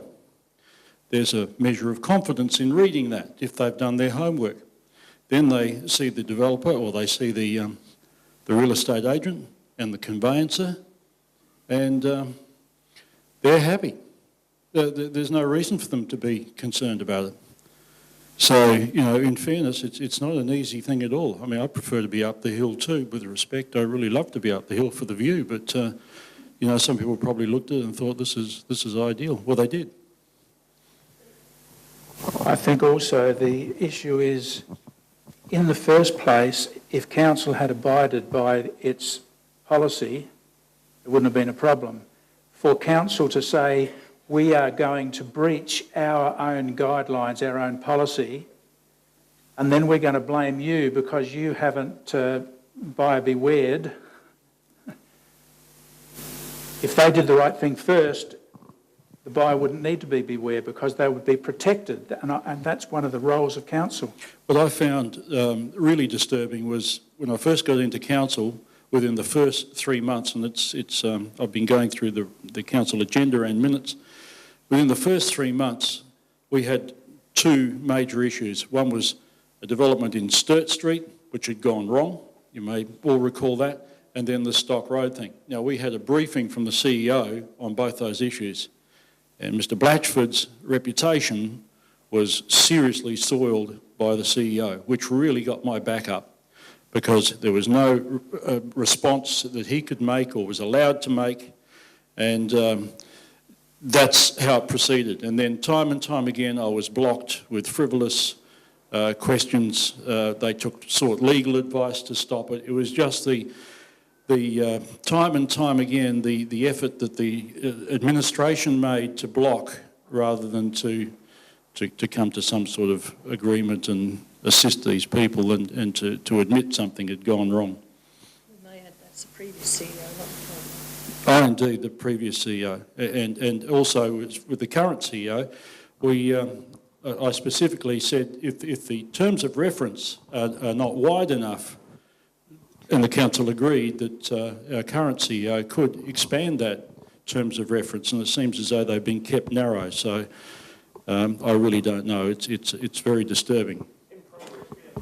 I just want to say that if it hadn't have been for the current CEO, we wouldn't be here talking about it tonight because everything was shut down. Victoria for Victor Harbour has been the best thing since sliced bread. And I'm not necessarily saying that she's an angel that can do no wrong. There'll be times when she might do something that's going to annoy us, but on balance, which is a term the planning department's pretty good at using, on balance, she's the best thing since sliced bread.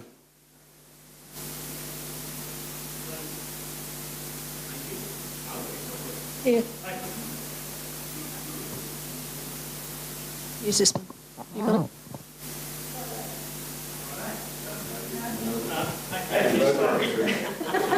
I've broke that one, have I?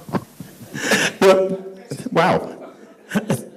And Adrian, you've done a massive amount of research, and I really do believe that nobody else could have done this as well. So I really thank you for that, and indeed on behalf of everyone here. There's a few things that we need to also understand. The Act has become a living thing. It's been changed when before, in 2000, you had the whole council agreeing to it. Now, we have get less and less control on our planning. Peter, or Councillor Peter Charles, would know we have one person on the planning out of 6 members of a panel. The third, well, a couple of other things, is that unfortunately in civil matters we're very fast approaching the time when it cannot be taken forward because you're outside the 6 years. It's not like criminal matters when they can go right back 40 years. And the third thing is, if anybody is accepted, shall we say, settlement, you're also going to find that unless something has come up new, then that settlement has voided anything in the future that can be done. So there's a few things like that we need to really think about. And also, if anyone wants to take legal action, and you know the landowners are fully entitled to do that, I would suggest that they seek legal advice and also look at a litigation funder, because that way it's not their cost. The litigation funder accepts part of the cost. So there's just a few points. How's that? Is that better? I'd like to tell you that the law of caveat emptor does not apply in relation to this matter, and as we go on I think you'll understand why. Adrian's talked about what happened in 2000. I'd like to draw your attention to a judgment dating back to 2016, which has a lot of relevance to what's happened on Crozier Road. And this is the judgment of Reid versus the District Council of Malala. And it was a matter that was heard in the Environmental Resources Court. It's the latest judgment in relation to a matter very similar to Crozier Hill.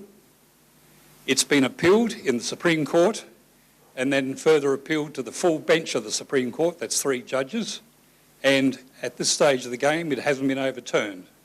So it's what's called binding precedent, it's good law. So please follow me, and there's a fair bit to it because the appeal itself actually goes for 18 pages. But this, you were talking tonight about stuff that happened back in 2000. I'm going to tell you about things tonight that apply today and why we should be a little bit worried about the Crozier Hill estate. So this was an appeal that council won. And it was against the decision of council, the appeal, to refuse development plan consent for an application to put on a detached dwelling on land that was in a 1 in 100 floodplain. And it looked at a lot of matters that are very similar to Crozier Hill, or should have been. Was the land suitable to be considered? The extent of the hazard that occurred in the area? Whether the proposed development presents an acceptable level of risk to safety? The water depths and the velocity of floodwaters moving laterally across the properties? The wading and vehicle movements of people and vehicles trying to access across the floodwaters. The mitigation measures were not sufficient to minimise risks, and the decision of council was affirmed over the appellant. The land concerned was 6,500 square metres and came within the Malala development plan, which was mainly for primary production, which was pretty much most of Malala. The Light and Gawler rivers ran nearby. So Mr. Justice Nolan, a District Court judge, heard the matter, and he considered matters such as, and this is what's really pertinent here, he considered matters that were never ever considered with the Crozier Hill estate. Development should only occur away from areas vulnerable to the risk and to the introduction of natural hazards. Development should only be located so far as to minimise risk of harm to people or to minimise damage. In relation to flooding, they also considered development should not occur on land where the risk of flooding is likely to be harmful to the safety, to people, or damage to property, and there must be a proper stormwater system in place at all times. Remember that. This applies now, this applies today. Development mustn't impede the flow of floodwaters. It mustn't increase the potential for hazard risk to public safety or to persons, cause any adverse effect on the flow of floodwaters, or obstruct a watercourse. This is very important, listen to this. Transportation and access. There must be a comprehensive road system in place. And this applies to the higher ground properties who aren't experiencing the floodwaters. Ensure a higher level of safety that provides and ensures access for vehicles, including emergency vehicles and public infrastructure vehicles and maintenance vehicles at all times through the floodwaters. They found that the land, in fact, was in floodplain area, and they also found that at times of flood, the area will exceed 650 millimetres. Now, does Crozier Hill ever exceed that depth, Ben? Where's Ben? It does? Yeah. So that's considered then by the court to be a high hazard category. That applies today, a high hazard category. Uninsurable. So any property in that area is uninsurable. It also found they introduced the Engineers Australia safety criteria for people. You can't have development there when a child can't wade because the water is 0.5 metres in height during a flood. Or if an adult has to wade at 1.2 of a metre.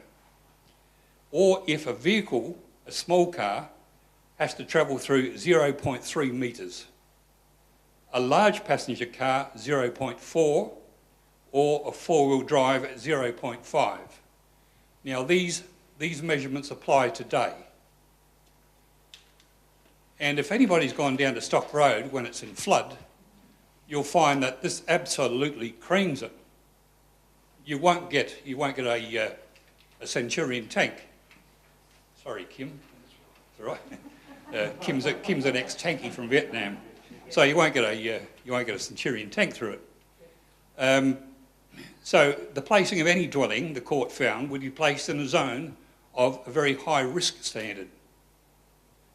The property would be surrounded, and this is he's quoting here a 1 in 100, by floodwaters in a 1 in 100 ARI. The risk of the risk is extended not only to the occupants of the dwelling, but also to emergency services personnel, or indeed to anybody who tried to seek access to the dwellings to check on the safety of anybody else. So there should be no development at a time like this. Now this is good law that stands today. Forget about 2000, this is 2018 now.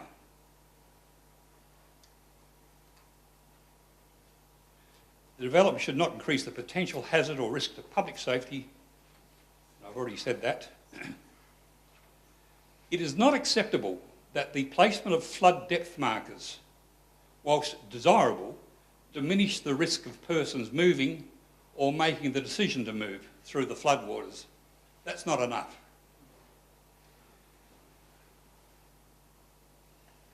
It may prevent or lengthen, if it does, the time it takes for emergency personnel to attend an area, and therefore does not minimise harm to life as required by law, but does increase the potential hazard risk to public safety or persons during a flood event.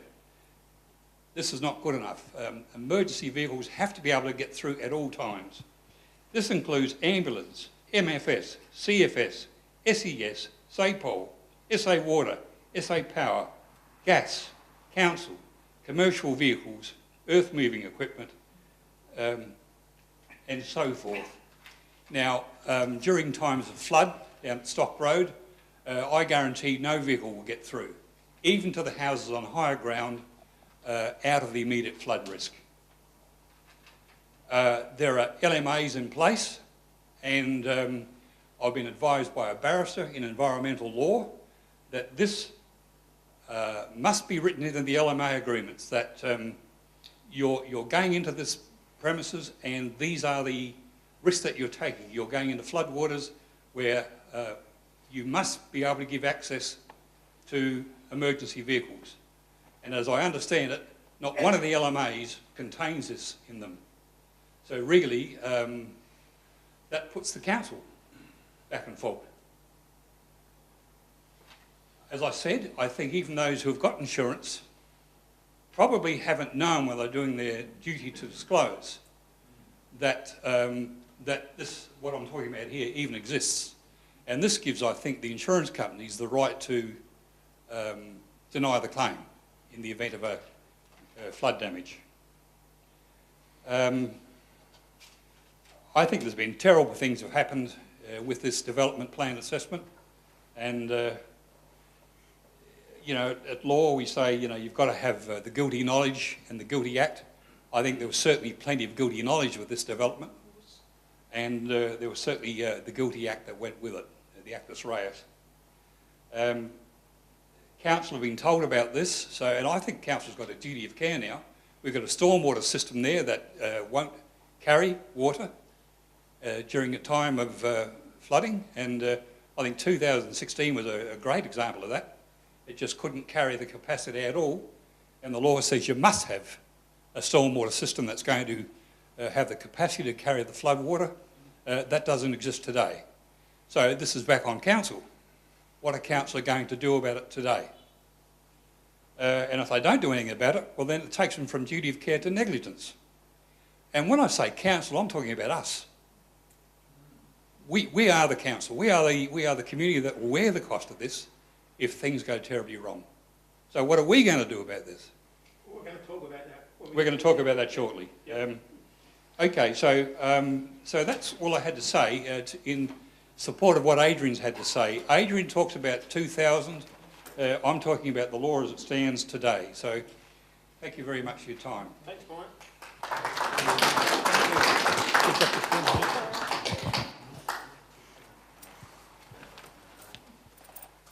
Okay, that'll be enough for question and answer. It's getting a bit late, but we'll get the three people that are very much in the midst of some of the commentary that Adrian's made. You've seen the name, Steve Nichol, Nick Hall and Ben Blatchford. We're just going to get them to do a short summary of the impact of what has happened to them, their family, some of their concerns, some of their experiences and where they're at today.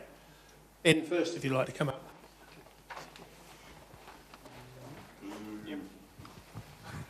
Thanks, Bob. Barry. Okay, yeah, I'm Ben Blatchford from Stock Road. I've been researching this for around about 8 years. And yes, a bit close.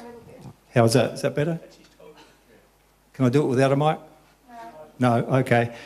Now, Adrian's explained quite well what has happened. I'm going to go on to the lot 25 and what's going to happen in the future and why it has to be sorted, because the rest was 20 years ago. I'm going to quickly look at our new investigation, and a lot of this I've been bringing up for 8 years, but now it is true because it's done by a council investigator. He says there was no detailed contour survey map for the original subdivision because it started afterwards, a week afterwards. Adrian explained, yes, it started a week afterwards. So they subdivided with no true floodplain map. He goes on to say, you can't assess principles 7, 9 and 1 or 19 without a true floodplain map. Now that's in his report. So if you haven't got a true floodplain map, you can't assess those principles, you can't consider those principles. So all that development went through without the principles, the very good principles that were in our development plan amendment to protect the environment and the people. Nobody was going to be in that floodplain. 100% of that true floodplain was going to be reserved. Now, moving forward, because Adrian has explained that quite well, I'm going to lot 29 and to the current situation.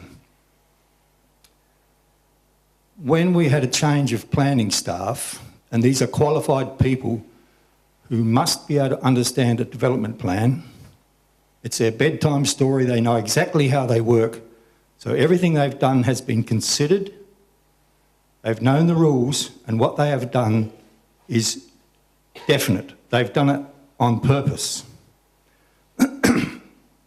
If they arrived on the job and they found that all these principles had not been considered 5 years ago when they did the original subdivision, what were they going to do? Were they going to expose earlier councils, earlier staff, or things were going pretty smoothly? We're going to just keep it under the carpet. That worked fine until 2010. They made our first decision on our house development. Staff said it was outside. CDAP said it was inside. The floodplain, they both said they used the same concept map. I took that concept map to a surveyor and he said, neither of them are correct. Nobody can define anything with that concept map. If you have a quick look at it, Adrian showed it to you, you could not tell any location with regard to the floodplain with a concept map. Now, Mr Maxwell wrote to Councillor Marshall, I've got a copy of that, Bob, and he said this is the only map available. Now, already, I think Adrian's shown us, what, 4 or 5 maps tonight? So that wasn't correct. So to get my way through this has been very slow and difficult. Lot 25 was subdivided, they decided not to use the surveyor's map, which they had since 2001. The surveyor's map that Adrian told you began just after the approval. Council have had it since 2001, but they've made a decision not to use it. I haven't got a big copy to bring up of that surveyor's map, but we might consider on that big surveyor's map, it shows you a huge, big floodplain, much bigger than was anticipated. There are allotments fully inside. The concept was a small floodplain, a lot of complaints about it, submissions, go back through history, and they had this new big hydraulical assessment floodplain map, much bigger, with buildings, people living in it, whole allotments in the floodplain. Interesting enough, you're talking about the roadway into Stock. That roadway, the floodplain goes over it. You can't develop in a floodplain, so what is a roadway? That's a development. So if the new staff had said, I will use the proper surveyor's map that we've got hidden in the shelf, they'd have to say, oh, that development of the roadway is not legal. That lot 28 is fully in the floodplain. That house, shed, chookyard, they are in the floodplain. I think we'll stick to the concept map. And so when they come to my development, they said they'd use a concept map. I'm going, well, this is not, something's wrong here. And I asked the question. If I hadn't asked the question, I'd probably be about $150,000 better off today, because that's how much I've wasted trying to get to the truth of this, going through courts, and I won't explain anymore, but that's what happened. So I'm going to move ahead. This week I received a Freedom of Information package. A lot of this that Adrian's got has come from Freedom of Information packages, which take 3 or 4 months, 5 months, 10 months. That's where it's all come from. Council won't hand it over to you. But what I received was the development application for the house that was built on this newly subdivided block. Now, I'm talking about 2013. I've only had time to go quickly through it because I was looking for a proper, the true hydraulical assessment, the true surveyor's map to show where the true floodplain was when they did the assessment against Principle 19, which says you can't have a development inside the floodplain, and they assessed that house against Principle 19. So I was looking for the true map so that if they knew where the floodplain was, they could assess it. Guess what? No true floodplain map. There's been another map that came out of a court case that I was in. It's a surveyor's map. But on the surveyor's map, they've got the concept floodplain. So that's worthless. And that's what they said they've used for the development of that house. And I haven't got it. I was going to bring a picture of that house in the 2016 1 in 10-year flood with the water lapping on the doorsteps. Now, council had made a fantastic development plan amendment to protect the people, the residents and the environment. The principles they got up were hard fought for. It took 7 years from 94 to 99. How many is that? That's when we went through the amendment, so whatever. But that's how long it took. And I got documents filling up rooms of what's gone on. And they got a fantastic development plan amendment. Only when it come to crunch time,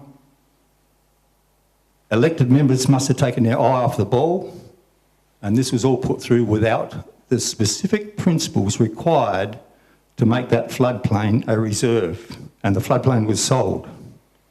And it's continuing today. That's why we must stop it. This house, they don't know where the floodplain is. They've approved it in 2013. Water's lapping at the door at 2016. There's nothing in a land management agreement to tell you you've got floodplain land. It's all I live on the other side of the road as well. It's good to sit up there and say, oh, I'm pretty smart, I wouldn't buy over there, but that's not how it works. People come down expecting if a property's for sale, it's for purpose, and especially council have recognised the hazard. They have recognised the hazard, they put rules in to protect people from that hazard. They have ignored the rules, so anybody who's got a job, I work with disability, if you see a hazard, you own it. Council own the hazard. They owned it in 1999 when they wrote that development plan amendment, and they still own the hazard today. If you own a hazard, you're responsible for it. Council is responsible for that development plan amendment. They own the hazard, and if anything happens out there, even if a kid just walks out and it's only a 1 in 5 year flood out in that land, which is supposed to be protected, and drowns, the lawyers are going to have a feast on it. So that's why we have to go back, and this has to be sorted, because we own a hazard. Council, we own a hazard out there, and we have to do something about it. We can't remove it. We have to do something about it. Now we've owned it.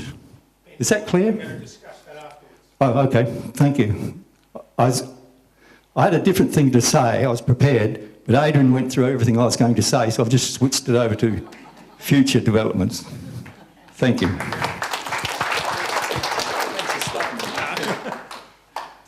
Nick, have a seat.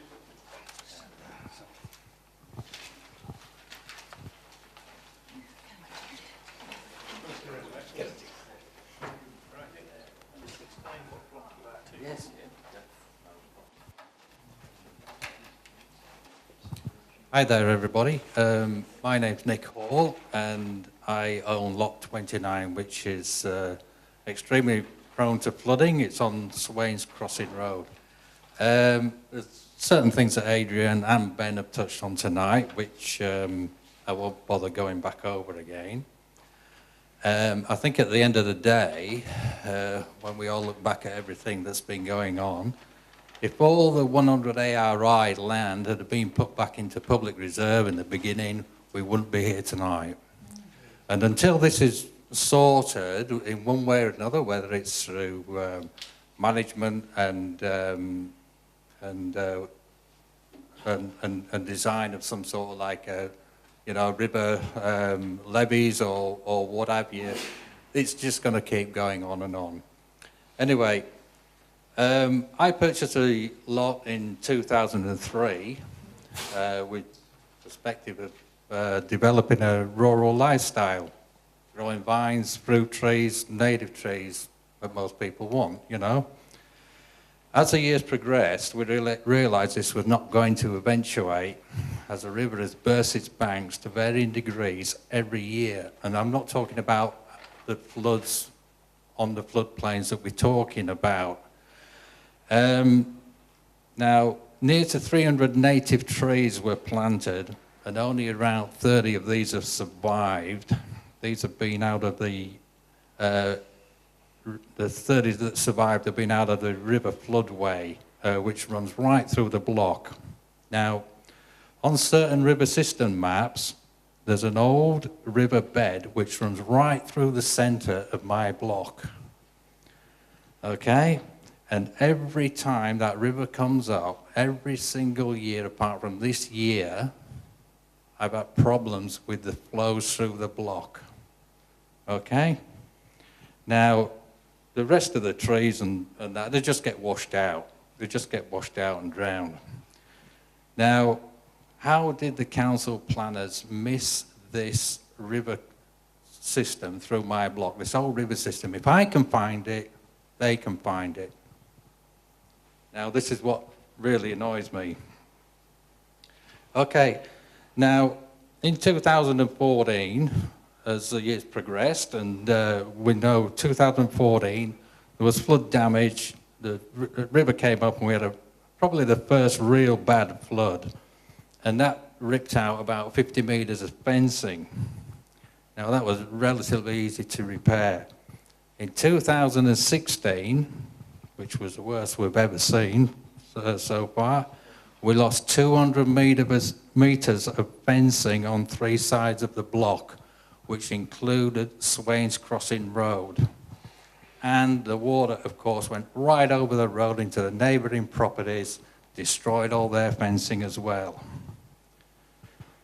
Now, the flood, just talking about safety, which has already been brought up tonight,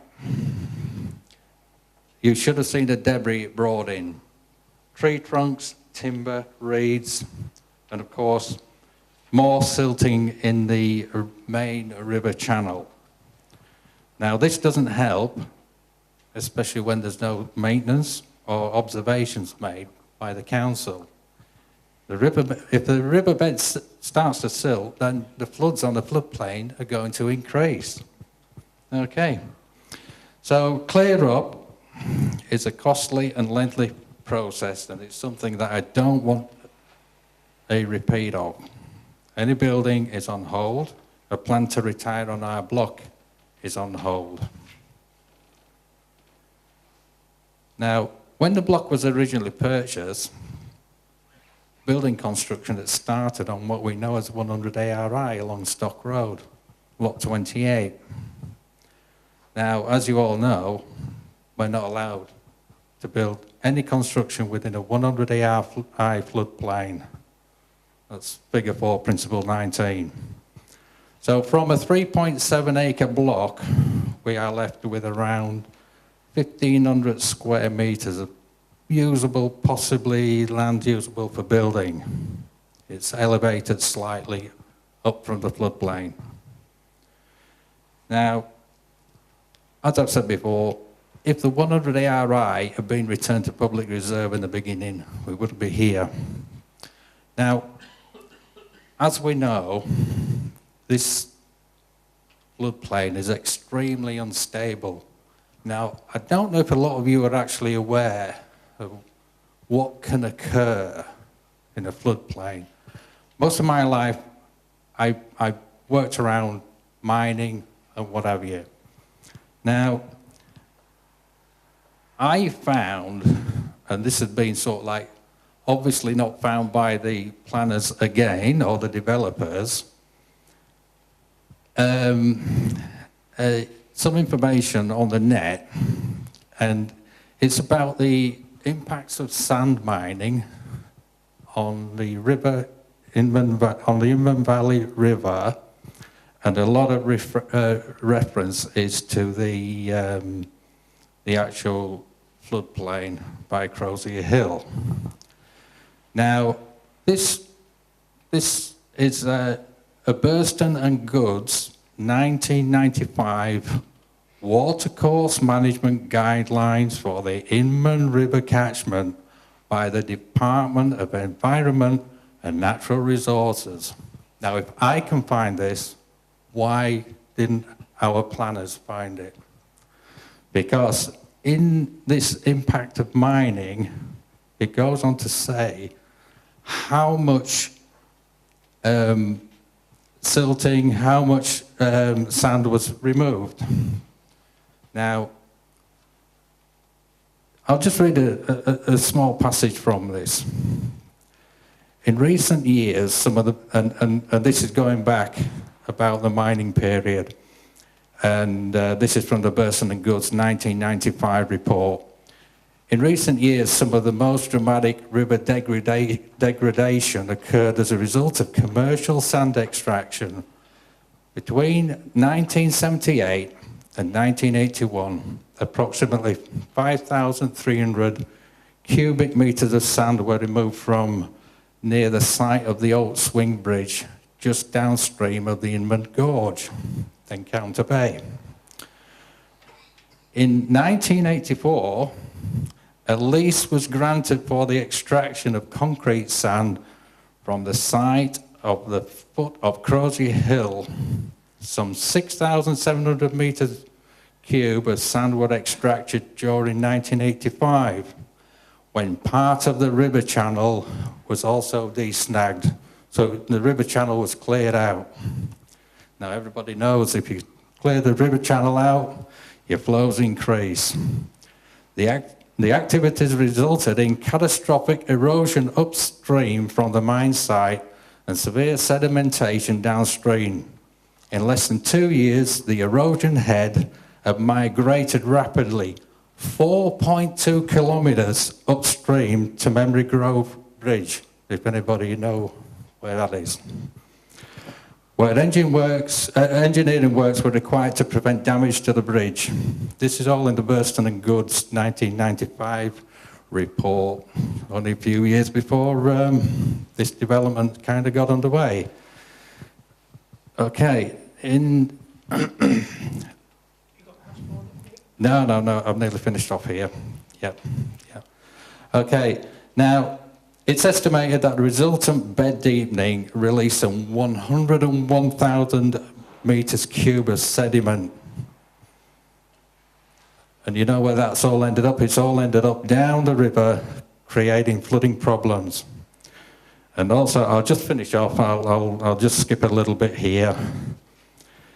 Burston and Goods, 1995, pointed out that in the 1930s, it was considered unwise to purchase property with a river frontage due to high rates of bank erosion and the potential for loss of land. So it's been there, but nobody went to look for it. And I'll leave that. Okay, thank you. Steve, we could have many hours addressing this, I think, the way it's going. Just shows how important and how much detail's in it.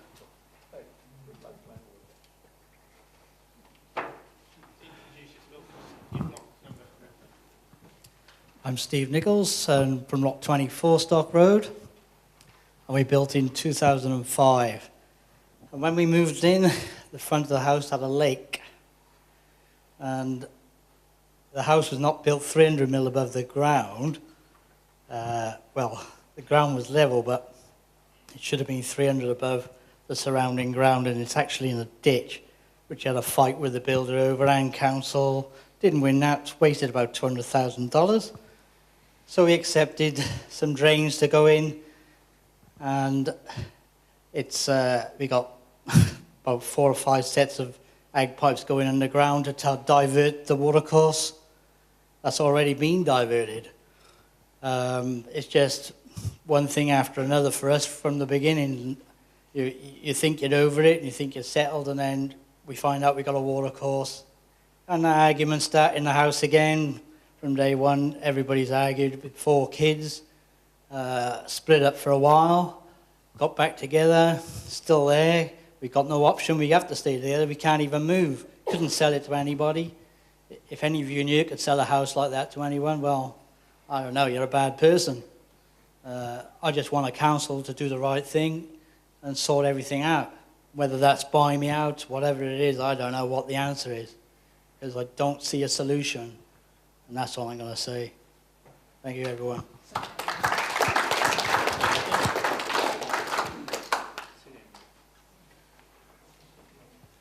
I think we can see from those comments that some of the people in these lots that are in the floodplain, the impact on their families, the impact on their livelihood, not a pleasant way to live.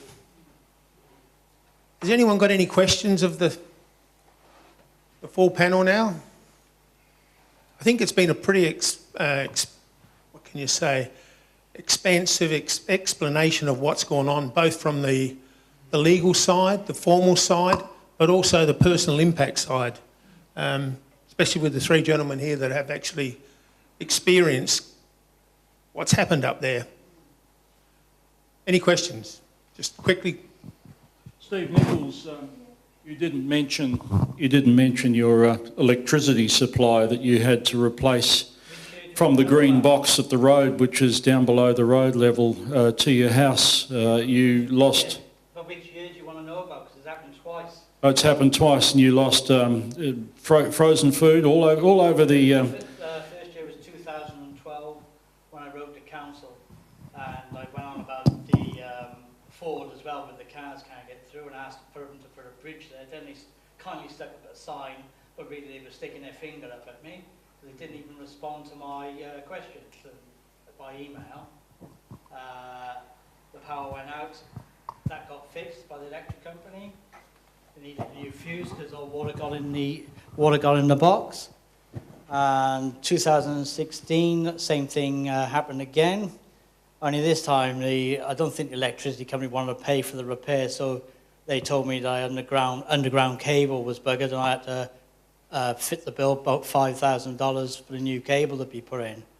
And council, I did have some response from councillors this time, but council otherwise wasn't going to do nothing about it. And with the driveway next door, which partly caused it, probably, with the build-up of water and also the diverted water course. The water just keeps rising in that sandy soil I got. It just soaks up so much and it can't go nowhere else. Once it's up, it's up. The driveway next door, council says is a civil matter, not the matter of the land management agreement, so I don't know where to go, what to do.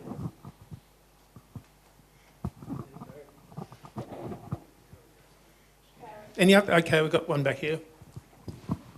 Gentlemen, just going forward, accepting there's been years of strife out of this, but going forward, what sort of process do you foresee you would be willing to participate in order to try and get some resolution once and for all of your ongoing problems? Yeah, I'm going to be very brief. Years ago, I had countless questions that have been refused. Those who know me, I'm politely giving questions every council meeting. I've asked for deputations and I was allowed a deputation in confidence. I thought, shall I take the opportunity to be negative or positive? So I went in there positive and I said to the council, what I'll do is the whole section with our retention pond, all that land down the bottom that is floodplain, I will give you that in lieu of $90,000 that I owe you for some court costs and things. That's complex to go into. That was a bad situation. But that's what I proposed, and they just laughed me out of the council, and I felt stupid again, and that's how they treat you. So I'd made the offer to give back the land that should have belonged to the people of Victor Harbour anyway, in lieu of that $90,000. Of course, that $90,000 now is blown out to double, triple, quadruple. So I need something in that line to recoup some money to try and bring my family back together. My kids are divorced, they've gone bankrupt. I don't want to go into that. Yes. Do you want to say something, Adrian? Yeah, as far as I'm concerned, I mentioned it before about the 100 ARI, that should be returned, and certainly from my block, it should be returned back to the public, to public reserve. Obviously, compensation from the council, because as far as I'm concerned, it should have gone back in the beginning, so my block would never have existed anyway, and that's probably the same for a couple of blocks, and really that's what we're looking at, unless the council come up with some serious flood mitigation, and it would have to be serious to keep these floods away.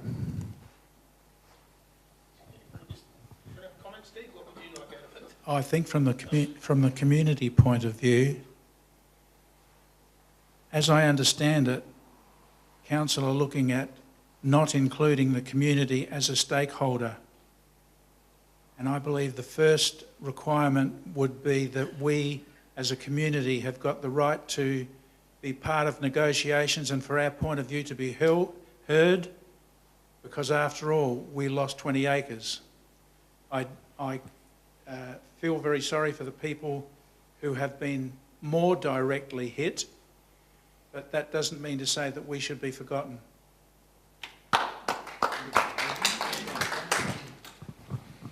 Well, I honestly don't know what I want out of it, because take my medication, yeah. Well, I think it's taken a toll on me because I had a heart attack a few weeks ago.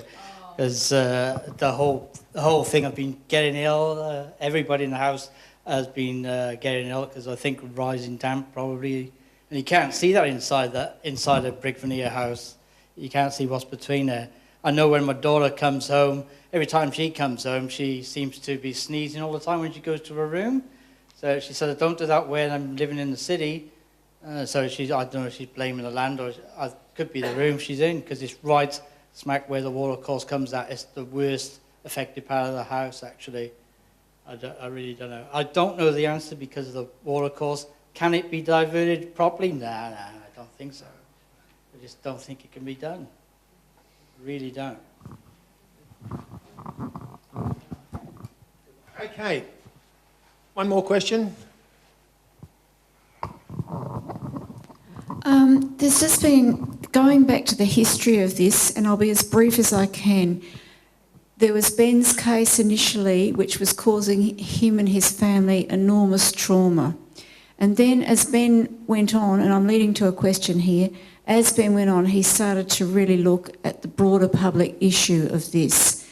Now, Ben, I'm directing this at you, but I'm not diminishing the other people's issues. Ben, you've been shut down, you were denied all the documents through the court case that should have come through. You're feeling a really grave injustice, as many of us share with you.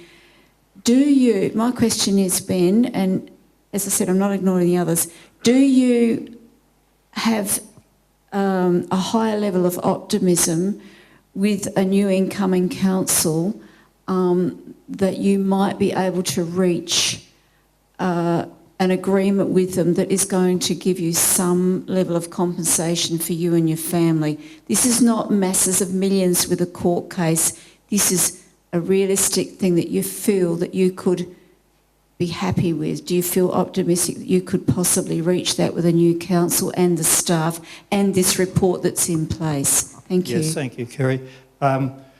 Okay, now I've had investigations over the last 8 years and a lot of research. I've had a surveyor's report. I've had that map you saw up there before, that was my map, that cost me $2,000. I've had a hydrologist report. I've had the planning reports from 2 different lots of planners. I've had Australian Water Environment. I've had Tonkins give a report. It's cost me thousands of dollars getting reports. None of them have been accepted by council or listened to or thrown. They were all thrown out or made fun of by council staff mainly. And the elected members, a majority of them, simply follow staff recommendations without going deeper. I am really optimistic now. This is the best I've felt in 8 years. We've got a new CEO. We look like we've got some new candidates coming, and hopefully we've got a new mayor who won't give me the finger, which he's done. I said, would you answer the question, please? And he gave me that. So that's a new communication here in Victor Harbor. If you want to shorten up your communication, you can use that. This is not how leaders should be.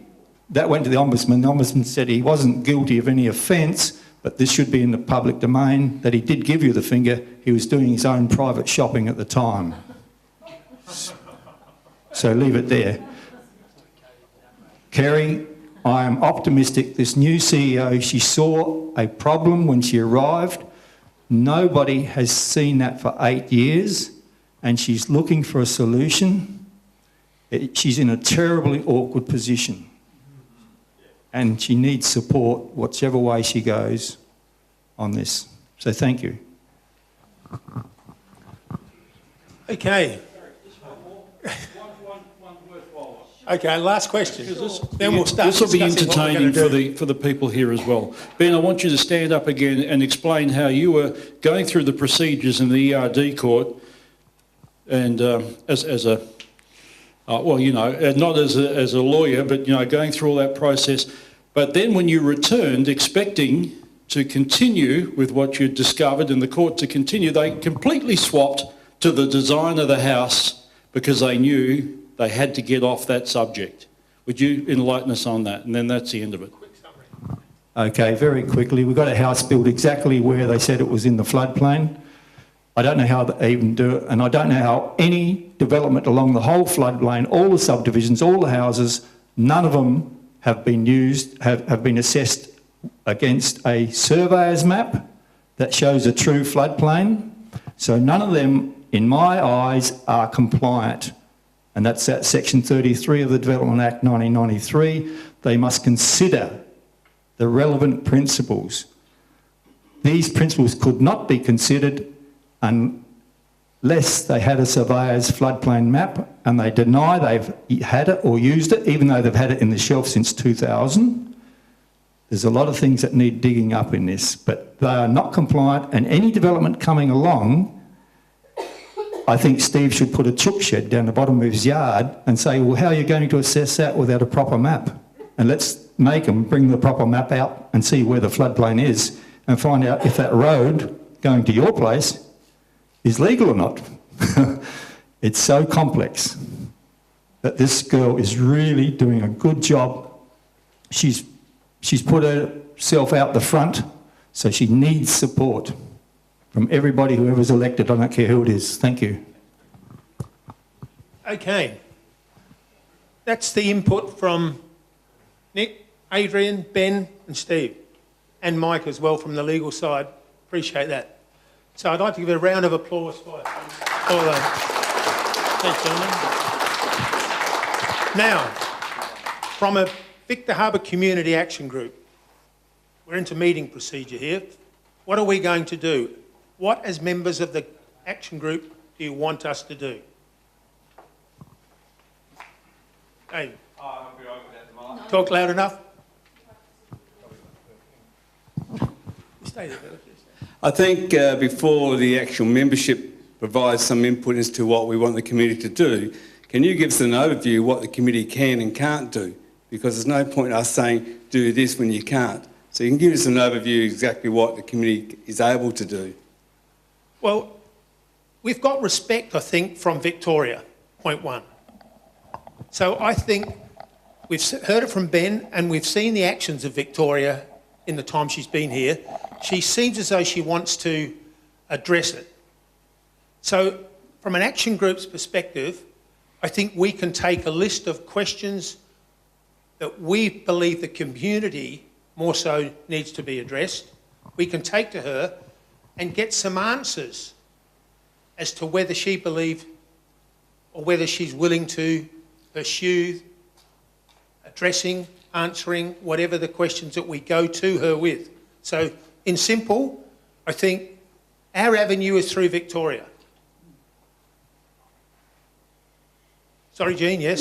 Can I add something to that, Barry? Something that Adrian said earlier in the piece, that one of our requests to Victoria should be that we, the action group and its members, be considered a stakeholder and should be consulted and be a part of the negotiations on behalf of the community. I think that... I mean, in answer to the rest of your question, David, I mean, we've heard Mike's talked about legal aspects, Adrian's talked about the $300,000 whatever. Legalities are going to get into a very difficult, very costly avenue. If it ends up with that, with individual cases, maybe that might be the end result. But I think initially, pursuit through Victoria, let the action group be the conduit for the representation to the community with a series of questions to her. That's my perspective. My, oh, sorry.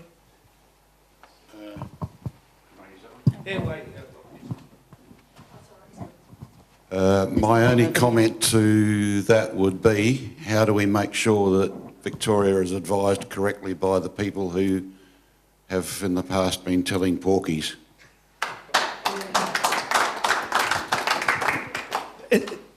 I mean, we're talking about someone new, and for Ben to have a slightly more positive perspective than what he's had, I think we need to give her the chance first up, Bob. That's all I'm saying. It's not her you have to worry about. No, I know, but let's see if we go to her with whatever we want to talk about, the representation that we're on behalf of the community, how is the community impacted by this, we can get some avenue or some perspective of, let's see whether she's willing to take it through, go through with her own power, or whether she's willing to be modified or whatever by the administration. That's my feeling. Well, there's got to be a start point, doesn't there? I see her as a start point. You know, I don't think yet. In a minute, I don't think we need to go in from a negative perspective to start. I'm a positive person. Let's go in with it. I see her as the positive avenue through. Let's try that first. That's my perspective. Keith wants to have a say. Can I suggest that there be a time limit? You just don't want it open-ended. Agreed, Barbara. Yes. Let Keith have a say here. Yes. Thank you. I agree with what you're saying, but I wonder if it's possible to ease the parameters of the investigation that's been had and make the investigation wider, because I know there's more information there that can be put forth. Well, I think in Adrian's case as well, the Fife report only looked at documentation within the council, didn't it? Of the first subdivision. Yeah.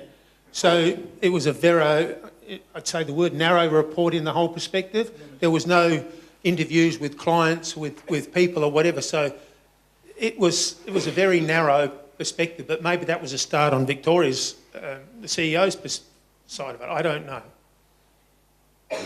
Yes, Jean? I think in the last council meeting, the council meeting before last, Adrian, I think Victoria inferred that she was going to take this report forward and raise it with the new council with new parameters. Is that correct? Yes, raise it with the new council. I'm not quite sure about the new parameters, but with the new council, yes, certainly. There's two stages to this, I think. I mean, we've got a few new of the candidates here tonight. Obviously, there's a new council going to come into being. They're going to be, and I think I said in my initial opening tonight, this is going to become a main focus of the new council as we go forward. Now, getting into Victoria before the new council is in place, at least we start to set the community expectations of what she needs in our mind to pursue. then that can be an adjunct into the new councillors, the new council. I don't think, and from my perspective, is there any point in waiting to the new council? No. What's the feeling? I mean, Barbara, you talked about a time limit, but... I mean, a time limit from when we first raised, you don't want it to go on for 12 months. I know, so this is an element of it, I agree. It's not a Development Act plan, no. No, I think what we're looking for is consensus from the people here that they want us to pursue becoming one of the stakeholders, the community becoming a stakeholder that's part of the negotiations and is kept in touch, kept informed. Am I right in that? Yes? David, yes? I'm just wondering, we've got a good gathering tonight, I'm just wondering how we get the court of public opinion moving to get more of the community involved and put more pressure on council from the community. Good how question. can the action group encourage that to happen? Whether through advertising, editorials in the paper, promoting what's happening, let the community really know. I'm not quite sure how you can do it, but I'm just wondering. Well, this is what we're here for tonight. How do we do it? I mean, I think we've had articles put in the paper by Michael Simmons. We've had a meeting on this before. We've had the council meeting. I think Adrian touched on it. Unless it actually affects the individual, most people in the community really don't want to know. No, they don't. And that's our problem. You can see how many are here tonight, and that was advertised in the paper. It's gone out on 3 sections of social media. It's been in our newsletter, which goes to 180 odd people, and this is all we've got here tonight. So because it doesn't affect the individual, they're not really bothered.